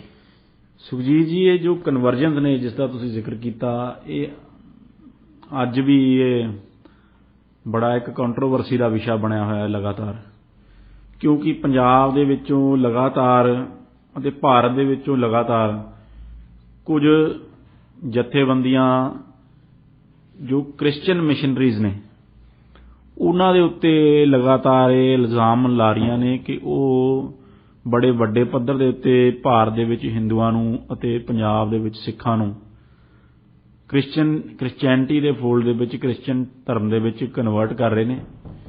ਇਹ ਵੀ ਉਹਨਾਂ ਤੇ ਆਰੋਪ ਲਾਏ ਜਾਂਦੇ ਨੇ ਕਿ ਉਹ ਜੋ ਸਮਾਜ ਦਾ ਗਰੀਬ ਤਬਕਾ ਹੈ, ਜੋ ਦਬਿਆ ਕੁਚਲਿਆ ਸਮਾਜ ਦਾ ਤਬਕਾ ਹੈ, ਉਸ ਨੂੰ ਕਈ ਕਿਸਮ ਦੇ ਪ੍ਰਲੋਭਨ ਦੇ ਕੇ, ਲਾਲਚ ਦੇ ਕੇ, ਥੋੜਾ ਬਹੁਤਾ ਪੈਸੇ ਦਾ, ਇਲਾਜ ਦਾ ਜਾਂ ਥੋੜਾ ਸਕੂਲ ਦਾ, ਇਸ ਤਰ੍ਹਾਂ ਦਾ ਉਹਨਾਂ ਨੂੰ ਲਾਲਚ ਦੇ ਕੇ ਉਹਨਾਂ ਦਾ ਧਰਮ ਪਰਿਵਰਤਨ ਕਰਵਾ ਰਹੀਆਂ ਨੇ। ਸੁਖਜੀਤ ਜੀ, ਦੇਖੋ, ਧਾਰਮਿਕ ਆਜ਼ਾਦੀ ਸਾਰੀ ਆਪਣੀ ਜਗ੍ਹਾ ਤੇ ਹੈ, ਪਰ ਕਿਸੇ ਨੂੰ ਵਰਗਲਾ ਕੇ, ਕਿਸੇ ਨੂੰ ਲਾਲਚ ਦੇ ਕੇ ਇਸ ਤਰ੍ਹਾਂ ਧਰਮ ਪਰਿਵਰਤਨ ਕਰ ਦੇਣਾ, ਇਹਨੂੰ ਕਿਸੇ ਵੀ ਤਰ੍ਹਾਂ ਜਾਇਜ਼ ਨਹੀਂ ਮੰਨਿਆ ਜਾ ਸਕਦਾ। ਹਾਲਾਂਕਿ ਹਰੇਕ ਬੰਦੇ ਨੂੰ ਆਪੋ ਆਪਣੀ ਰਾਈਟ ਹੈ ਆਪਣੇ ਧਰਮ ਦਾ ਪ੍ਰਚਾਰ ਪ੍ਰਸਾਰ ਕਰਨ ਦੀ, ਹਰ ਬੰਦੇ ਨੂੰ ਇਹ ਵੀ ਰਾਈਟ ਹੈ ਕਿ ਉਹ ਕਿਸੇ ਵੀ ਧਰਮ ਨੂੰ ਅਪਣਾ ਸਕੇ, ਪਰ ਇਹ ਜੋ ਚੋਇਸ ਹੈ ਇਹ ਫ੍ਰੀ ਚੋਇਸ ਹੋਣੀ ਚਾਹੀਦੀ ਹੈ, ਵਿਦਆਊਟ ਇਨਫਲੂਐਂਸ, ਕਿਸੇ ਵੀ ਦਬਾਅ ਤੋਂ ਜਾਂ ਲਾਲਚ ਤੋਂ ਬਿਨਾਂ ਇਹ ਜੋ ਚੋਇਸ ਹੈ ਉਹ ਹੋਣੀ ਚਾਹੀਦੀ ਹੈ। ਇਸ ਤਰ੍ਹਾਂ ਦੇ ਜੇ ਇਲਜ਼ਾਮ ਇਹਨਾਂ ਦੇ ਵਿੱਚ ਸੱਚਾਈ ਹੈ ਤਾਂ ਇਹ ਬੜੀ ਮੰਦਭਾਗੀ ਗੱਲ ਹੈ। ਜੋ ਕਨਵਰਜਨਸ, ਕਿਸੇ ਨੂੰ ਲਾਲਚ ਦੇ ਕੇ ਤੁਸੀਂ ਧਰਮ ਕਿਸੇ ਦਾ ਪਰਿਵਰਤਨ ਕਰਦੇ ਹੋ, ਉਹ ਕੋਈ ਸਮਾਜ ਵਾਸਤੇ ਚੰਗੀ ਗੱਲ ਨਹੀਂ ਤੇ ਉਸ ਦੇ ਨਾਲ ਸਮਾਜ ਦੇ ਵਿੱਚ ਟੈਨਸ਼ਨ ਹੀ ਕ੍ਰੀਏਟ ਹੁੰਦੀ ਹੈ ਜੀ। ਤੇ ਇਸ ਤਰ੍ਹਾਂ ਤੁਸੀਂ ਕੋਈ ਧਰਮ ਦੀ ਸੇਵਾ ਵੀ ਨਹੀਂ ਕਰ ਰਹੇ, ਕਿਉਂਕਿ ਕੋਈ ਧਰਮ ਇਹ ਨਹੀਂ ਕਹਿੰਦਾ ਕਿ ਕਿਸੇ ਨੂੰ ਲਾਲਚ ਦੇ ਕੇ ਜਾਂ ਵਰਗਲਾ ਕੇ ਉਸ ਦਾ ਧਰਮ ਪਰਿਵਰਤਨ ਕਰਵਾਇਆ ਜਾਵੇ। ਇਸ ਤਰ੍ਹਾਂ ਜੋ ਭਾਰਤ ਸਰਕਾਰ ਨੇ ਵੀ ਕਿਹਾ ਹੈ ਕਿ ਜੋ ਡੈਮੋਗ੍ਰਾਫੀ ਹੈ ਉਹ ਬਦਲਣ ਦੀ ਕੋਸ਼ਿਸ਼ ਕੀਤੀ ਜਾ ਰਹੀ ਹੈ ਕਈ ਜਗ੍ਹਾ ਤੇ। ਸੋ ਇਸ ਤਰ੍ਹਾਂ ਕੋਈ ਵੀ ਸਰਕਾਰ ਜਾਂ ਕੋਈ ਵੀ ਪ੍ਰਸ਼ਾਸਨ ਇਸ ਤਰ੍ਹਾਂ ਦੀਆਂ ਕਾਰਵਾਈਆਂ ਨੂੰ ਅਸੈਪਟ ਨਹੀਂ ਕਰ ਸਕਦਾ ਜੋ ਕਿ ਇੱਕ ਡੈਮੋਗ੍ਰਾਫਿਕ ਚੇਂਜ ਲਿਆਉਣ ਦੇ ਮੰਤਵ ਨਾਲ ਕੀਤੀਆਂ ਜਾਂਦੀਆਂ ਹੋਣ। ਸੋ ਇਸ ਧਰਮ ਪਰਿਵਰਤਨ ਦੇ ਪ੍ਰਤੀ ਸਾਰੀਆਂ ਹੀ, ਚਾਹੇ ਹਿੰਦੂ ਚਾਹੇ ਉਹ ਸਿੱਖ ਨੇ, ਸਾਰੀਆਂ ਜੋ ਵੀ ਸਮਾਜਿਕ ਜਥੇਬੰਦੀਆਂ ਨੇ, ਸਾਰਿਆਂ ਨੂੰ ਜਾਗਰੂਕ ਰਹਿਣਾ ਚਾਹੀਦਾ ਹੈ ਅਤੇ ਲੋਕਾਂ ਨੂੰ ਵੀ ਜਾਗਰੂਕ ਕਰਨਾ ਚਾਹੀਦਾ ਹੈ ਕਿ ਕਿਤੇ ਵੀ ਕਿਸੇ ਇਸ ਤਰ੍ਹਾਂ ਦੇ ਪ੍ਰਲੋਭਨ ਦੇ ਵਿੱਚ ਆ ਕੇ ਜਾਂ ਕਿਸੇ ਲਾਲਚ ਦੇ ਵਿੱਚ ਆ ਕੇ ਜਾਂ ਕਿਸੇ ਡਰਾਵੇ ਦੇ ਵਿੱਚ ਆ ਕੇ ਆਪਣਾ ਧਰਮ ਪਰਿਵਰਤਨ ਨਾ ਕਰਨ। ਜੇ ਧਰਮ ਪਰਿਵਰਤਨ ਕਰਨਾ ਹੀ ਹੈ ਤਾਂ ਇੱਕ ਸੁਚੇਤ ਤੌਰ ਤੇ ਆਪਣਾ ਫੈਸਲਾ ਲੈਣ ਅਤੇ ਇਸ ਕਾਰਵਾਈ ਨੂੰ ਅੰਜਾਮ ਦੇਣ। ਜੀ ਬਿਲਕੁਲ ਲਵਲੀਨ ਜੀ, ਜਿਵੇਂ ਕਿ ਆਪਾਂ ਅੱਜ ਗੱਲਬਾਤ ਵੈਸੇ ਕਰ ਰਹੇ ਹੈਗੇ ਆ ਕਿ ਹਿਊਮਨ ਰਾਈਟਸ ਬਾਰੇ, ਤੇ ਪੰਜਾਬ ਸਰਕਾਰ ਤੇ ਮੁੱਖ ਮੰਤਰੀ ਚੰਨੀ ਨੇ ਹਿਊਮਨ ਰਾਈਟਸ ਡੇ ਕਿਵੇਂ ਮਨਾਇਆ? ਜੀ ਸੁਖਜੀਤ ਜੀ, ਇਹ ਵੀ ਅੱਜ ਇੱਕ ਬੜਾ ਮਹੱਤਵਪੂਰਨ ਜੋ ਡਿਸਕਸ ਕਰਨ ਵਾਲੀ ਗੱਲ ਹੈ, ਕਿਉਂਕਿ ਪਿੱਛੇ ਜੇ ਪੰਜਾਬ ਦੇ ਨਵੇਂ ਬਣੇ ਮੁੱਖ ਮੰਤਰੀ ਸਰਦਾਰ ਚਰਨਜੀਤ ਸਿੰਘ ਚੰਨੀ, ਉਹਨਾਂ ਨੇ ਇੱਕ ਬੜਾ ਲੋਕਾਂ ਦੇ, ਉਹਨਾਂ ਨੇ ਜਦ ਮੁੱਖ ਮੰਤਰੀ ਬਣੇ ਤਾਂ ਉਹਨਾਂ ਨੇ ਕਾਂਗਰਸ ਪਾਰਟੀ ਦਾ ਧੰਨਵਾਦ ਕੀਤਾ ਕਿ ਉਹਨਾਂ ਨੇ ਇੱਕ ਗਰੀਬ ਦੇ ਬੱਚੇ ਨੂੰ ਮੁੱਖ ਮੰਤਰੀ ਬਣਾਇਆ। ਇੱਕ ਗਰੀਬ ਘਰ ਦੇ ਵਿੱਚੋਂ ਆਏ ਹੋਏ, ਇੱਕ ਸਮਾਜ ਦੇ ਦਬੇ ਕੁਚਲੇ ਵਰਗ ਦੇ ਵਿੱਚੋਂ ਆਏ ਹੋਏ ਇੱਕ ਇਨਸਾਨ ਨੂੰ, ਇੱਕ ਸ਼ਖਸ ਨੂੰ ਮੁੱਖ ਮੰਤਰੀ ਬਣਾਇਆ। ਤੇ ਉਹਨਾਂ ਨੇ ਇਹ ਕਿਹਾ ਕਿ ਚਰਨਜੀਤ ਸਿੰਘ ਚੰਨੀ ਨੇ ਆਪਣੀ ਇਮੇਜ ਵੀ ਇਹੋ ਜਿਹੀ ਲੋਕਾਂ ਦੇ ਵਿੱਚ ਪ੍ਰੋਜੈਕਟ ਕੀਤੀ ਕਿ ਮੈਂ ਬੜਾ ਆਮ ਇੱਕ ਵਿਅਕਤੀ ਹਾਂ, ਮੈਂ ਆਮ ਘਰ ਤੋਂ ਉੱਠਿਆ ਹੋਇਆ ਅਤੇ ਮੈਂ ਆਮ ਲੋਕਾਂ ਦੀਆਂ ਸਾਰੀਆਂ ਸਮੱਸਿਆਵਾਂ ਸਮਝਦਾ ਹਾਂ। ਬੜੀ ਇੱਕ ਕੰਪੈਸ਼ਨੇਟ, ਬੜੀ ਇੱਕ ਦਿਆਲੂ ਆਪਣੀ ਛਵੀ ਲੋਕਾਂ ਦੇ ਵਿੱਚ ਦਿਖਾਈ। ਉਹਦੇ ਵਿੱਚ ਉਹਨਾਂ ਨੇ ਲੋਕਾਂ ਦੇ ਨਾਲ ਉੱਠਣਾ ਬੈਠਣਾ, ਲੋਕਾਂ ਨੂੰ ਜੱਫੀ ਪਾ ਲੈਣੀ, ਕਦੇ ਉਹ ਕੋਈ ਗੇਮ ਖੇਡ ਕੇ ਦਿਖਾਉਣੀ। ਸੋ ਇਸ ਤਰ੍ਹਾਂ ਇੱਕ ਬੜੇ ਦਿਆਲੂ ਤੇ ਆਧਾਰਵਾਦੀ ਲੀਡਰ ਦੇ ਤੌਰ ਉੱਤੇ ਆਪਣੀ ਛਵੀ ਸੀ ਜੋ ਉਸ ਨੂੰ ਪ੍ਰੋਜੈਕਟ ਕੀਤਾ ਅਤੇ ਲੋਕਾਂ ਨੂੰ ਇਹ ਕਿਹਾ ਕਿ ਮੈਂ ਗਰੀਬ ਘਰ ਦਾ ਹਾਂ, ਮੈਂ ਜੋ ਗਰੀਬਾਂ ਦੇ ਜੋ ਦੁੱਖ ਦਰਦ ਨੇ ਉਹਨਾਂ ਨੂੰ ਸਭ ਸਮਝਦਾ ਹਾਂ ਜੀ। ਸੁਖਜੀਤ ਜੀ, ਇਹ ਤਾਂ ਸੀ ਆਪਟਿਕਸ, ਜਿਸ ਨੂੰ ਅਸੀਂ ਕਹਿੰਦੇ ਹਾਂ ਕਿ ਇੱਕ ਪੋਲੀਟੀਸ਼ੀਅਨਾਂ ਵੱਲੋਂ ਜੋ ਆਪਣੀ ਇਮੇਜ ਪ੍ਰੋਜੈਕਟ ਕੀਤੀ ਜਾਂਦੀ ਹੈ, ਜੋ ਦਿਖਾਵਾ ਕੀਤਾ ਜਾਂਦਾ ਹੈ। ਪਰ ਸੁਖਜੀਤ ਜੀ, ਜੋ ਕੁਝ ਪਿਛਲੇ ਦਿਨਾਂ ਦੇ ਵਿੱਚ ਜੋ ਹੋ ਰਿਹਾ ਹੈ, ਜੋ ਗਰਾਊਂਡ ਦੇ ਉੱਤੇ ਕੀਤਾ ਜਾ ਰਿਹਾ ਹੈ, ਉਹ ਸ਼ਰੇਆਮ ਖੁੱਲ੍ਹੇ ਰੂਪ ਦੇ ਵਿੱਚ ਮਨੁੱਖੀ ਅਧਿਕਾਰਾਂ ਦਾ ਹਨਨ ਹੈ, ਉਹ ਫੰਡਾਮੈਂਟਲ ਰਾਈਟਸ ਦਾ ਹਨਨ ਹੈ। ਜੋ ਚਰਨਜੀਤ ਸਿੰਘ ਚੰਨੀ ਦੀ ਸਰਕਾਰ ਨੇ ਪਿਛਲੇ 2-3 ਫੈਸਲੇ ਨੇ, ਮੈਂ ਉਹਨਾਂ ਦਾ ਜ਼ਿਕਰ ਕਰੂੰਗਾ ਜੋ ਲਏ, ਉਹ ਕਿਸੇ ਵੀ ਤਰ੍ਹਾਂ ਜੋ ਆਪਣੀ ਉਦਾਰਵਾਦੀ ਛਵੀ ਉਹ ਲੋਕਾਂ ਦੇ ਵਿੱਚ ਪੇਸ਼ ਕਰ ਰਹੇ ਨੇ, ਉਹ ਉਸ ਦੇ ਵਿੱਚ ਫਿੱਟ ਨਹੀਂ ਬੈਠਦੇ। ਪਹਿਲਾਂ ਤਾਂ ਸੁਖਜੀਤ ਜੀ, ਇੱਕ ਬੜਾ ਹਾਸੋਹੀਣਾ ਸਰਕੂਲਰ ਪੰਜਾਬ ਸਰਕਾਰ ਨੇ ਜਾਰੀ ਕੀਤਾ, ਜਿਸ ਦੇ ਵਿੱਚ ਕੀ ਕਿਹਾ ਕਿ ਜੋ ਜਿੱਥੇ ਮੁੱਖ ਮੰਤਰੀ ਸਾਹਿਬ ਜਾਣ, ਉੱਥੇ ਦੇ ਜ਼ਿਲ੍ਹਾ ਪ੍ਰਸ਼ਾਸਨ ਨੂੰ ਇਹ ਹਦਾਇਤ ਹੋਈ ਕਿ ਜਿੱਥੇ ਮੁੱਖ ਮੰਤਰੀ ਸਾਹਿਬ ਜਾਣ ਉੱਥੇ ਮੁਰਦਾਬਾਦ ਦੇ ਨਾਅਰੇ ਲੱਗਦੇ ਨੇ, ਉਹ ਉਹਨਾਂ ਮੁਰਦਾਬਾਦ ਦੇ ਨਾਅਰਿਆਂ ਨੂੰ ਦਬਾਉਣ ਦੇ ਵਾਸਤੇ ਉੱਥੇ ਡੀਜੇ ਲਾਏ ਜਾਣ ਜਿੱਥੇ ਮੁੱਖ ਮੰਤਰੀ ਜਾਣ। ਤੇ ਹੋਰ ਅੱਗੇ ਦੇਖੋ ਤੁਸੀਂ ਵੀ ਕਿਸ ਤਰ੍ਹਾਂ ਜੋ ਧਰਮ ਦਾ ਵੀ ਇੱਕ ਦੁਰਉਪਯੋਗ ਕਰਨ ਦੀ ਕੋਸ਼ਿਸ਼ ਕੀਤੀ ਗਈ ਕਿ ਉਹਨਾਂ ਡੀਜਿਆਂ ਦੇ ਉੱਚੀ ਉੱਚੀ ਬਾਣੀ ਦਾ ਪਾਠ ਲਾਇਆ ਜਾਵੇ, ਤਾਂ ਕਿ ਜੋ ਲੋਕਾਂ ਦੀ ਇੱਕ ਲੋਕਤੰਤਰਿਕ ਆਵਾਜ਼ ਹੈ ਉਹਨੂੰ ਦਬਾਇਆ ਜਾ ਸਕੇ। ਗੁਰਬਾਣੀ ਦਾ, ਇੱਕ ਪਵਿੱਤਰ ਬਾਣੀ ਦਾ ਇਸ ਤਰ੍ਹਾਂ ਗਲਤ ਇਸਤੇਮਾਲ ਕੀਤਾ ਜਾ ਸਕੇ। ਅਤੇ ਜੋ ਲੋਕਾਂ ਦੀ right to freedom of speech and expression ਹੈ, ਜੇ ਕੋਈ ਲੀਡਰ ਤੁਹਾਡੇ ਇਲਾਕੇ ਦੇ ਵਿੱਚ ਆਉਂਦਾ ਹੈ ਤੇ ਤੁਸੀਂ ਉਸ ਨੂੰ ਮੁਰਦਾਬਾਦ ਕਹਿਣਾ ਹੈ, ਤੇ ਇਹ ਤੁਹਾਡੀ ਰਾਈਟ ਟੂ ਐਕਸਪ੍ਰੈਸ਼ਨ ਹੈ। ਦੂਸਰੀ ਅਸੀਂ ਗੱਲ ਕੀਤੀ, ਰਾਈਟ ਟੂ ਅਸੈਂਬਲੀ ਹੈ ਤੁਹਾਡੀ, ਇਕੱਠੇ ਹੋ ਕੇ ਉੱਥੇ ਮੁਰਦਾਬਾਦ ਕਰਨ ਦੀ, ਆਪਣਾ ਧਰਨਾ ਪ੍ਰਦਰਸ਼ਨ ਕਰਨ ਦਾ, ਇਹ ਇੱਕ ਹਿਊਮਨ ਰਾਈਟ ਹੈ ਜੀ। ਉਸ ਰਾਈਟ ਦਾ ਹਨਨ ਕਰਨ ਦੇ ਵਾਸਤੇ ਹਾਸੋਹੀਣਾ ਸਰਕੂਲਰ ਇਹ ਸਰਕਾਰ ਨੇ ਪੇਸ਼ ਕੀਤਾ, ਜਿਸ ਸਰਕਾਰ ਦਾ ਖੁਦ ਹੀ ਕੋਈ ਅੱਜ ਤੱਕ ਲੋਕਾਂ ਨੂੰ ਕੋਈ ਸਿਰਾ ਨਹੀਂ ਲੱਭ ਰਿਹਾ, ਕੋਈ ਲੱਤ ਬਾਂਹ ਨਹੀਂ ਲੱਭ ਰਹੀ ਹੈ ਸਰਕਾਰ ਦੀ। ਇਸ ਤੁੱਥ-ਮੁੱਥ ਦੀ ਸਰਕਾਰ ਨੇ ਐਸਾ ਤੁੱਥ-ਮੁੱਥ ਸਰਕੂਲਰ ਪੇਸ਼ ਕੀਤਾ, ਜਿਸ ਦੇ ਵਿੱਚ ਕੀ ਕਿਹਾ ਕਿ ਲੋਕਾਂ ਦੀ ਲੋਕਤੰਤਰਿਕ ਆਵਾਜ਼ ਨੂੰ ਦਬਾਉਣ ਲਈ ਡੀਜੇ ਚਲਾਏ ਜਾਣ, ਕਿਉਂਕਿ ਲੋਕ ਮੁਰਦਾਬਾਦ ਦੇ ਨਾਅਰੇ ਲਾਉਂਦੇ ਨੇ, ਅਤੇ ਉਸ ਦੇ ਉੱਤੇ ਵੀ ਜੋ ਪਵਿੱਤਰ ਬਾਣੀ ਹੈ ਉਸ ਦਾ ਦੁਰਉਪਯੋਗ ਕੀਤਾ ਜਾਵੇ ਤੇ ਉਸ ਨੂੰ ਇਸਤੇਮਾਲ ਕਰਕੇ ਲੋਕਾਂ ਦੀ ਆਵਾਜ਼ ਨੂੰ ਦਬਾਇਆ ਜਾਵੇ। ਸੋ ਇਹ ਤਾਂ ਸੁਖਜੀਤ ਜੀ ਦੇਖੋ ਮੁੱਖ ਮੰਤਰੀ ਚਰਨਜੀਤ ਸਿੰਘ ਚੰਨੀ ਦੀ ਸੋਚ ਹੈ, ਮੈਂ ਕਹਾਂਗਾ freedom of speech and expression ਦੇ ਪ੍ਰਤੀ। ਦੂਸਰਾ ਦੇਖੋ ਵੀ ਲੋਕਾਂ ਦੀ ਆਵਾਜ਼ ਨੂੰ ਇਸ ਤਰ੍ਹਾਂ ਦਬਾਉਣਾ, ਜੋ ਇੱਕ ਆਧਾਰਵਾਦੀ ਛਵੀ ਆਪਣੀ ਉਹ ਪੇਸ਼ ਕਰ ਰਹੇ ਨੇ, ਉਸ ਦੇ ਨਾਲ ਕਦੇ ਵੀ ਮੇਲ ਨਹੀਂ ਖਾ ਰਹੀ। ਹਜੇ ਤਾਂ ਉਹਨਾਂ ਨੂੰ 3 ਮਹੀਨੇ ਹੀ ਹੋਏ ਨੇ ਮੁਰਦਾਬਾਦ ਦੇ ਨਾਅਰੇ ਸੁਣਦਿਆਂ ਨੂੰ, ਥੋੜੇ ਮਹੀਨੇ ਹੋਏ ਨੇ। ਜੇ ਹੁਣੇ ਉਹਨਾਂ ਦੀ ਬੱਸ ਹੋ ਗਈ ਤਾਂ ਅੱਗੇ ਤਾਂ ਬਹੁਤ ਲੋਕਾਂ ਨੇ ਆਵਾਜ਼ ਚੱਕਣੀ ਹੈ, ਤਾਂ ਉਹ ਲੋਕਾਂ ਦੀ ਆਵਾਜ਼ ਕਿਸ ਤਰ੍ਹਾਂ ਸੁਣਨਗੇ? ਇੱਕ ਡੈਮੋਕ੍ਰੈਟਿਕ ਆਗੂ ਨੂੰ, ਇੱਕ ਸਟੇਟ ਦੇ ਆਗੂ ਨੂੰ, ਇੱਕ ਚੀਫ ਮਿਨਿਸਟਰ ਨੂੰ ਇੰਨਾ ਕਿਉਂ ਖਤਰਾ ਮਹਿਸੂਸ ਹੁੰਦਾ ਹੈ ਮੁਰਦਾਬਾਦ ਤੋਂ? ਇੰਨਾ ਕਿਉਂ ਮੁਰਦਾਬਾਦ ਦੇ ਨਾਅਰੇ ਕੰਨਾਂ ਨੂੰ ਮਾੜੇ ਲੱਗਦੇ ਨੇ ਜੀ? ਇਹ ਸੋਚਣ ਦੀ ਗੱਲ ਹੈ ਕਿ ਉਹ ਲੋਕਾਂ ਦੀ freedom of speech and expression and freedom of assembly ਨੂੰ ਦਬਾਉਣ ਲਈ ਇਹੋ ਜਿਹੀਆਂ ਕੋਝੀਆਂ ਚਾਲਾਂ ਚੱਲਣ ਨੂੰ ਤਿਆਰ ਹੈ ਪੰਜਾਬ ਸਰਕਾਰਾਂ ਜੀ। ਕਿਉਂਕਿ ਪਹਿਲਾਂ ਤਾਂ ਚਰਨਜੀਤ ਚੰਨੀ ਨੇ ਕਿਹਾ ਸੀ ਨਾ ਕਿ ਇੱਕ ਸਧਾਰਨ ਇਨਸਾਨ ਨੇ, ਇੱਕ ਆਮ ਇਨਸਾਨ ਨੇ, ਇਸ ਕਰਕੇ ਉਹਨਾਂ ਨੂੰ ਆਮ ਇਨਸਾਨਾਂ ਬਾਰੇ ਬਹੁਤ ਚੰਗੀ ਤਰ੍ਹਾਂ ਪਤਾ। ਪਰ ਜੇ ਹੁਣ ਕੋਈ ਮੁਰਦਾਬਾਦ ਦੇ ਨਾਅਰੇ ਲਾਉਂਦਾ ਤਾਂ ਫਿਰ ਉਹਨਾਂ ਦੇ ਨਾਲ ਗੱਲਬਾਤ ਕਰਨ ਦੀ ਬਜਾਏ ਉਹਨਾਂ ਨੂੰ ਕਿਹਾ ਜਾ ਰਿਹਾ ਕਿ ਤੁਸੀਂ ਡੀਜੇ ਲਾਓ, ਉੱਚੀ ਉੱਚੀ ਤੁਸੀਂ ਧਾਰਮਿਕ ਜੋ ਗਾਣੇ ਗੁਰਬਾਣੀ ਲਾਓ, ਤਾਂ ਫਿਰ ਉਹ ਕਿਵੇਂ ਆਪਣੇ ਆਪ ਨੂੰ ਜਸਟੀਫਾਈ ਕਰਦੇ ਆ ਕਿ ਉਹਨਾਂ ਨੂੰ ਸਧਾਰਨ ਲੋਕਾਂ ਦਾ ਚੰਗੀ ਤਰ੍ਹਾਂ ਪਤਾ, ਜਦੋਂ ਕਿ ਉਹਨਾਂ ਦੇ ਨਾਲ ਗੱਲਬਾਤ ਕਰਨ ਦੇ ਲਈ ਹੀ ਕੰਫਰਟੇਬਲ ਨਹੀਂ ਹੈਗੇ। ਜੇ ਕੋਈ ਬੰਦਾ ਮੁਰਦਾਬਾਦ ਦਾ ਨਾਅਰਾ ਲਾਉਂਦਾ ਉਹਦਾ ਕੋਈ ਰੀਜ਼ਨ ਹੋਊਗਾ, ਪਰ ਜੇ ਸਧਾਰਨ ਇਨਸਾਨ ਦੇ ਕੋਲ ਜਾ ਕੇ ਗੱਲਬਾਤ ਕਰਨਗੇ ਤਾਂ ਤੁਹਾਨੂੰ ਨਹੀਂ ਲੱਗਦਾ ਕਿ ਉਸ ਗੱਲਬਾਤ ਦੇ ਨਾਲ ਕੋਈ ਨਾ ਕੋਈ ਹੱਲ ਤਾਂ ਜ਼ਰੂਰ ਨਿਕਲੂਗਾ? ਸੁਖਜੀਤ ਜੀ, ਦੂਸਰੀ ਗੱਲ ਇਹ ਹੈ ਕਿ ਜੋ ਸਿਆਸੀ ਆਗੂ ਨੇ ਉਹਨਾਂ ਦੀ ਚਮੜੀ ਮੋਟੀ ਹੋਣੀ ਚਾਹੀਦੀ ਹੈ ਜੀ। ਜੇ ਤੁਸੀਂ 2 ਮਹੀਨੇ ਮੁਰਦਾਬਾਦ ਦੇ ਨਾਅਰੇ ਸੁਣ ਕੇ ਤੁਹਾਡੇ ਹੱਥ ਖੜੇ ਹੋ ਗਏ ਤਾਂ ਤੁਸੀਂ ਅੱਗੇ ਸਟੇਟ ਨੂੰ ਕੀ ਅਗਵਾਈ ਦੋਗੇ? ਬਿਲਕੁਲ। ਤੁਸੀਂ ਇੰਨੇ ਤੰਗ ਹੋ ਮੁਰਦਾਬਾਦ ਦੇ ਨਾਅਰਿਆਂ ਤੋਂ ਤਾਂ ਤੁਸੀਂ ਕੁਰਸੀ ਛੱਡ ਕੇ ਘਰੇ ਬੈਠੋ। ਜੇ ਤੁਹਾਨੂੰ ਸਿਰਫ ਜ਼ਿੰਦਾਬਾਦ ਸੁਣਨ ਦਾ ਹੀ ਸ਼ੌਂਕ ਹੈ ਤਾਂ ਉਹ ਸਿਆਸਤ ਦੇ ਵਿੱਚ ਨਹੀਂ ਹੋ ਸਕਦਾ ਜੀ। ਸੋ ਦੂਸਰੀ ਗੱਲ ਹੈ ਕਿ ਇੱਕ ਬੜਾ ਮਸ਼ਹੂਰ ਕੇਸ ਹੋਇਆ ਸੀ ਜੋ ਅਸੀਂ ਪੜ੍ਹਦੇ ਹੁੰਦੇ ਸੀ ਇਹਦੇ ਵਿੱਚ, ਆਪਣੇ ਲਾਅ ਦੇ ਵਿੱਚ।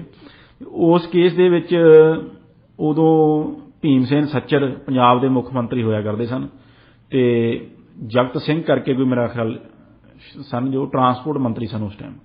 ਸੋ ਉਸ ਟਾਈਮ ਜੋ ਬੱਸ ਆਪਰੇਟਰ ਜਾਂ ਟਰੱਕ ਆਪਰੇਟਰ ਉਹਨਾਂ ਨੇ ਧਰਨਾ ਲਾਇਆ ਪੰਜਾਬ ਸਰਕਾਰ ਦੇ ਖਿਲਾਫ, ਤੇ ਉਸ ਦੇ ਵਿੱਚ ਨਾਅਰੇ ਲਾਏ। ਉੱਥੇ ਭੀਮ ਸੈਨ ਸੱਚਰ ਨੂੰ ਕਿਹਾ ਕਿ ਖੱਚਰ ਖੋਤਾ ਹਾਏ ਹਾਏ, ਇਸ ਤਰ੍ਹਾਂ ਦੇ ਨਾਅਰੇ ਲੋਕਾਂ ਨੇ ਲਾਏ, ਅਤੇ ਜੱਗੂ ਮਾਮਾ ਹਾਏ ਹਾਏ, ਜੋ ਟਰਾਂਸਪੋਰਟ ਮੰਤਰੀ ਦੀ ਹਾਏ ਹਾਏ ਕੀਤੀ। ਇਹਨਾਂ ਨਾਅਰਿਆਂ ਦੇ ਖਿਲਾਫ ਉਹਨਾਂ ਜੋ ਪ੍ਰੋਟੈਸਟਰ ਸਨ ਉਹਨਾਂ ਨੂੰ ਕੋਰਟ ਲੈ ਗਏ।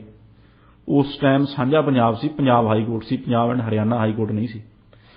ਪੰਜਾਬ ਹਾਈ ਕੋਰਟ ਨੇ ਜਜਮੈਂਟ ਦਿੱਤੀ ਕਿ a person in public life should have a thick skin, ਕਿ ਜੋ ਪਬਲਿਕ ਲਾਈਫ ਦੇ ਵਿੱਚ ਲੋਕ ਨੇ ਉਹਨਾਂ ਦੀ ਮੋਟੀ ਚਮੜੀ ਹੋਣੀ ਚਾਹੀਦੀ ਹੈ। ਜੇ ਉਹ ਲੋਕ ਤੁਹਾਨੂੰ ਵੋਟਾਂ ਪਾ ਕੇ ਜੇ ਇਹਨਾਂ ਅਹੁਦਿਆਂ ਤੇ ਬਿਠਾਉਂਦੇ ਨੇ ਤਾਂ ਤੁਹਾਨੂੰ ਮੁਰਦਾਬਾਦ ਵੀ ਕਹਿਣਗੇ, ਉਹ ਤੁਹਾਨੂੰ ਖੱਚਰ ਖੋਤਾ ਵੀ ਕਹਿਣਗੇ, ਉਹ ਤੁਹਾਨੂੰ ਜੱਗੂ ਮਾਮਾ ਵੀ ਕਹਿਣਗੇ, ਕੱਲ ਨੂੰ ਕੁਝ ਵੀ ਕਹਿਣਗੇ, ਤੁਹਾਨੂੰ ਲੋਕਾਂ ਦੀ ਗੱਲ ਸੁਣਨੀ ਪਊਗੀ। ਸੋ ਇਸ ਤਰ੍ਹਾਂ ਜੋ ਚਰਨਜੀਤ ਚੰਨੀ ਨੇ ਉਹ ਇੱਕ ਸਰਕੂਲਰ ਜਾਰੀ ਕਰਕੇ ਬਾਅਦ ਦੇ ਵਿੱਚ ਜਦੋਂ ਸਰਕੂਲਰ ਦਾ ਰੌਲਾ ਪੈ ਗਿਆ ਉਹਨੂੰ ਵਾਪਸ ਵੀ ਲੈ ਲਿਆ। ਉਹ ਮੁਰਦਾਬਾਦ ਦੇ ਨਾਅਰਿਆਂ ਤੋਂ 2 ਮਹੀਨੇ 'ਚ ਹੀ ਇੰਨੇ ਤੰਗ ਹੋ ਗਏ ਕਿ ਉਹ ਇਸ ਤਰ੍ਹਾਂ ਦੀਆਂ ਕਾਰਵਾਈਆਂ ਨੂੰ ਅੰਜਾਮ ਦੇਣ ਨੂੰ ਉਹ ਤਿਆਰ ਹੋਏ ਨੇ।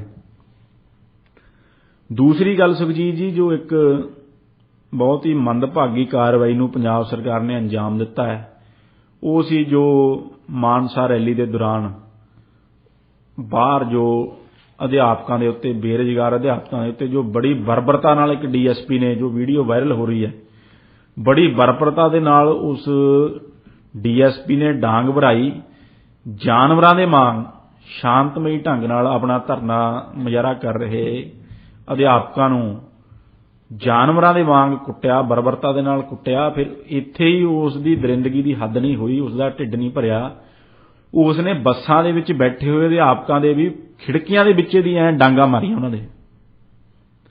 ਇਸ ਤਰ੍ਹਾਂ ਉਹ ਗੁੱਸੇ ਦੇ ਵਿੱਚ ਪਾਗਲ ਹੋਇਆ ਸੀ ਉਹ ਡੀਐਸਪੀ ਕਿ ਉਸ ਦੇ ਕਰਮਚਾਰੀ ਉਸ ਨੂੰ ਫੜ ਰਹੇ ਸਨ ਤੇ ਉਹਨਾਂ ਨੂੰ ਛੁੱਟ ਕੇ ਡਾਂਗਾ ਮਾਰ ਰਿਹਾ ਸੀ, ਜਿਸ ਤਰ੍ਹਾਂ ਕਿ ਕੋਈ ਜਾਨਵਰਾਂ ਨਾਲ ਕੋਈ ਤਸ਼ੱਦਦ ਕਰਨੀ ਹੁੰਦੀ ਹੈ। ਕੋਈ ਜਾਨਵਰਾਂ ਨਾਲ ਵੀ ਆਪਣੇ ਨਾਲ ਇਸ ਤਰ੍ਹਾਂ, ਡੰਗਰਾਂ ਨਾਲ ਵੀ ਇਸ ਤਰ੍ਹਾਂ ਜੋ ਤਸ਼ੱਦਦ ਨਹੀਂ ਕਰਦਾ, ਜਿਸ ਤਰ੍ਹਾਂ ਕਿ ਉਹ ਮੁੱਖ ਮੰਤਰੀ ਦੀ ਸਿਕਿਉਰਿਟੀ 'ਚ ਲੱਗੇ ਹੋਏ ਡੀਐਸਪੀ ਨੇ ਅਧਿਆਪਕਾਂ ਨਾਲ ਕੀਤੀ। ਜੀ, ਅਧਿਆਪਕ ਤਾਂ ਬਹੁਤ ਸ਼ਾਂਤਮਈ ਤਰੀਕੇ ਦੇ ਨਾਲ ਹੀ ਆਪਣਾ ਪ੍ਰੋਟੈਸਟ ਕਰ ਰਹੇ ਸੀ ਜੀ। ਉਹ ਬੇਰੁਜ਼ਗਾਰ ਨੇ, ਉਹ ਆਪਣਾ ਇੱਕ ਜੋ ਡੈਮੋਕ੍ਰੈਟਿਕ ਅਧਿਕਾਰ ਹੈ ਉਹਨਾਂ ਦਾ ਪ੍ਰੋਟੈਸਟ ਕਰਨ ਦਾ, ਜੋ ਹਿਊਮਨ ਰਾਈਟ ਹੈ, ਹਿਊਮਨ ਰਾਈਟ ਵਾਲੇ ਡੇ ਵਾਲੇ ਦਿਨ ਉਹ ਆਪਣਾ ਅਧਿਕਾਰ ਦਾ ਇਸਤੇਮਾਲ ਕਰ ਰਹੇ ਨੇ। ਤੇ ਜੋ ਪੰਜਾਬ ਸਰਕਾਰ ਦੇ ਉਦਾਰਵਾਦੀ ਮੁੱਖ ਮੰਤਰੀ ਜੋ ਆਪਣੇ ਆਪ ਨੂੰ ਕਹਿ ਰਹੇ ਨੇ, ਉਹਨਾਂ ਦੀ ਸਿਕਿਉਰਿਟੀ ਦੇ ਵਿੱਚ ਲੱਗਿਆ ਹੋਇਆ ਡੀਐਸਪੀ ਉਹ ਜਾਨਵਰਾਂ ਦੇ ਵਾਂਗ ਉਹਨਾਂ ਅਧਿਆਪਕਾਂ ਦੇ ਉੱਤੇ ਡਾਂਗ ਫੇਰਦਾ ਹੈ। ਕਿਸ ਗੱਲ ਲਈ? ਕਿ ਉਹ ਆਪਣੇ ਹੱਕ ਮੰਗ ਰਹੇ ਨੇ, ਉਹ ਨੌਕਰੀ ਮੰਗ ਰਹੇ ਨੇ, ਉਹ ਰੋਜ਼ਗਾਰ ਮੰਗ ਰਹੇ ਨੇ। ਉਸ ਲੋਕਾਂ ਨੂੰ ਰੋਜ਼ਗਾਰ ਦੇਣ ਦਾ ਇੰਤਜ਼ਾਮ ਕਰਨ ਦੀ ਬਜਾਏ ਲੋਕਾਂ ਦੇ ਉੱਤੇ ਡਾਂਗ ਫੇਰਨੀ, ਇਹ ਮਨੁੱਖੀ, ਜਿਸ ਤਰ੍ਹਾਂ ਤੁਸੀਂ ਮੈਨੂੰ ਸਵਾਲ 'ਚ ਪੁੱਛਿਆ, ਮਨੁੱਖੀ ਅਧਿਕਾਰ ਦਿਵਸ ਨੂੰ ਪੰਜਾਬ ਸਰਕਾਰ ਨੇ ਤੇ ਮੁੱਖ ਮੰਤਰੀ ਚੰਨੀ ਨੇ ਇਸ ਤਰ੍ਹਾਂ ਮਨਾਇਆ।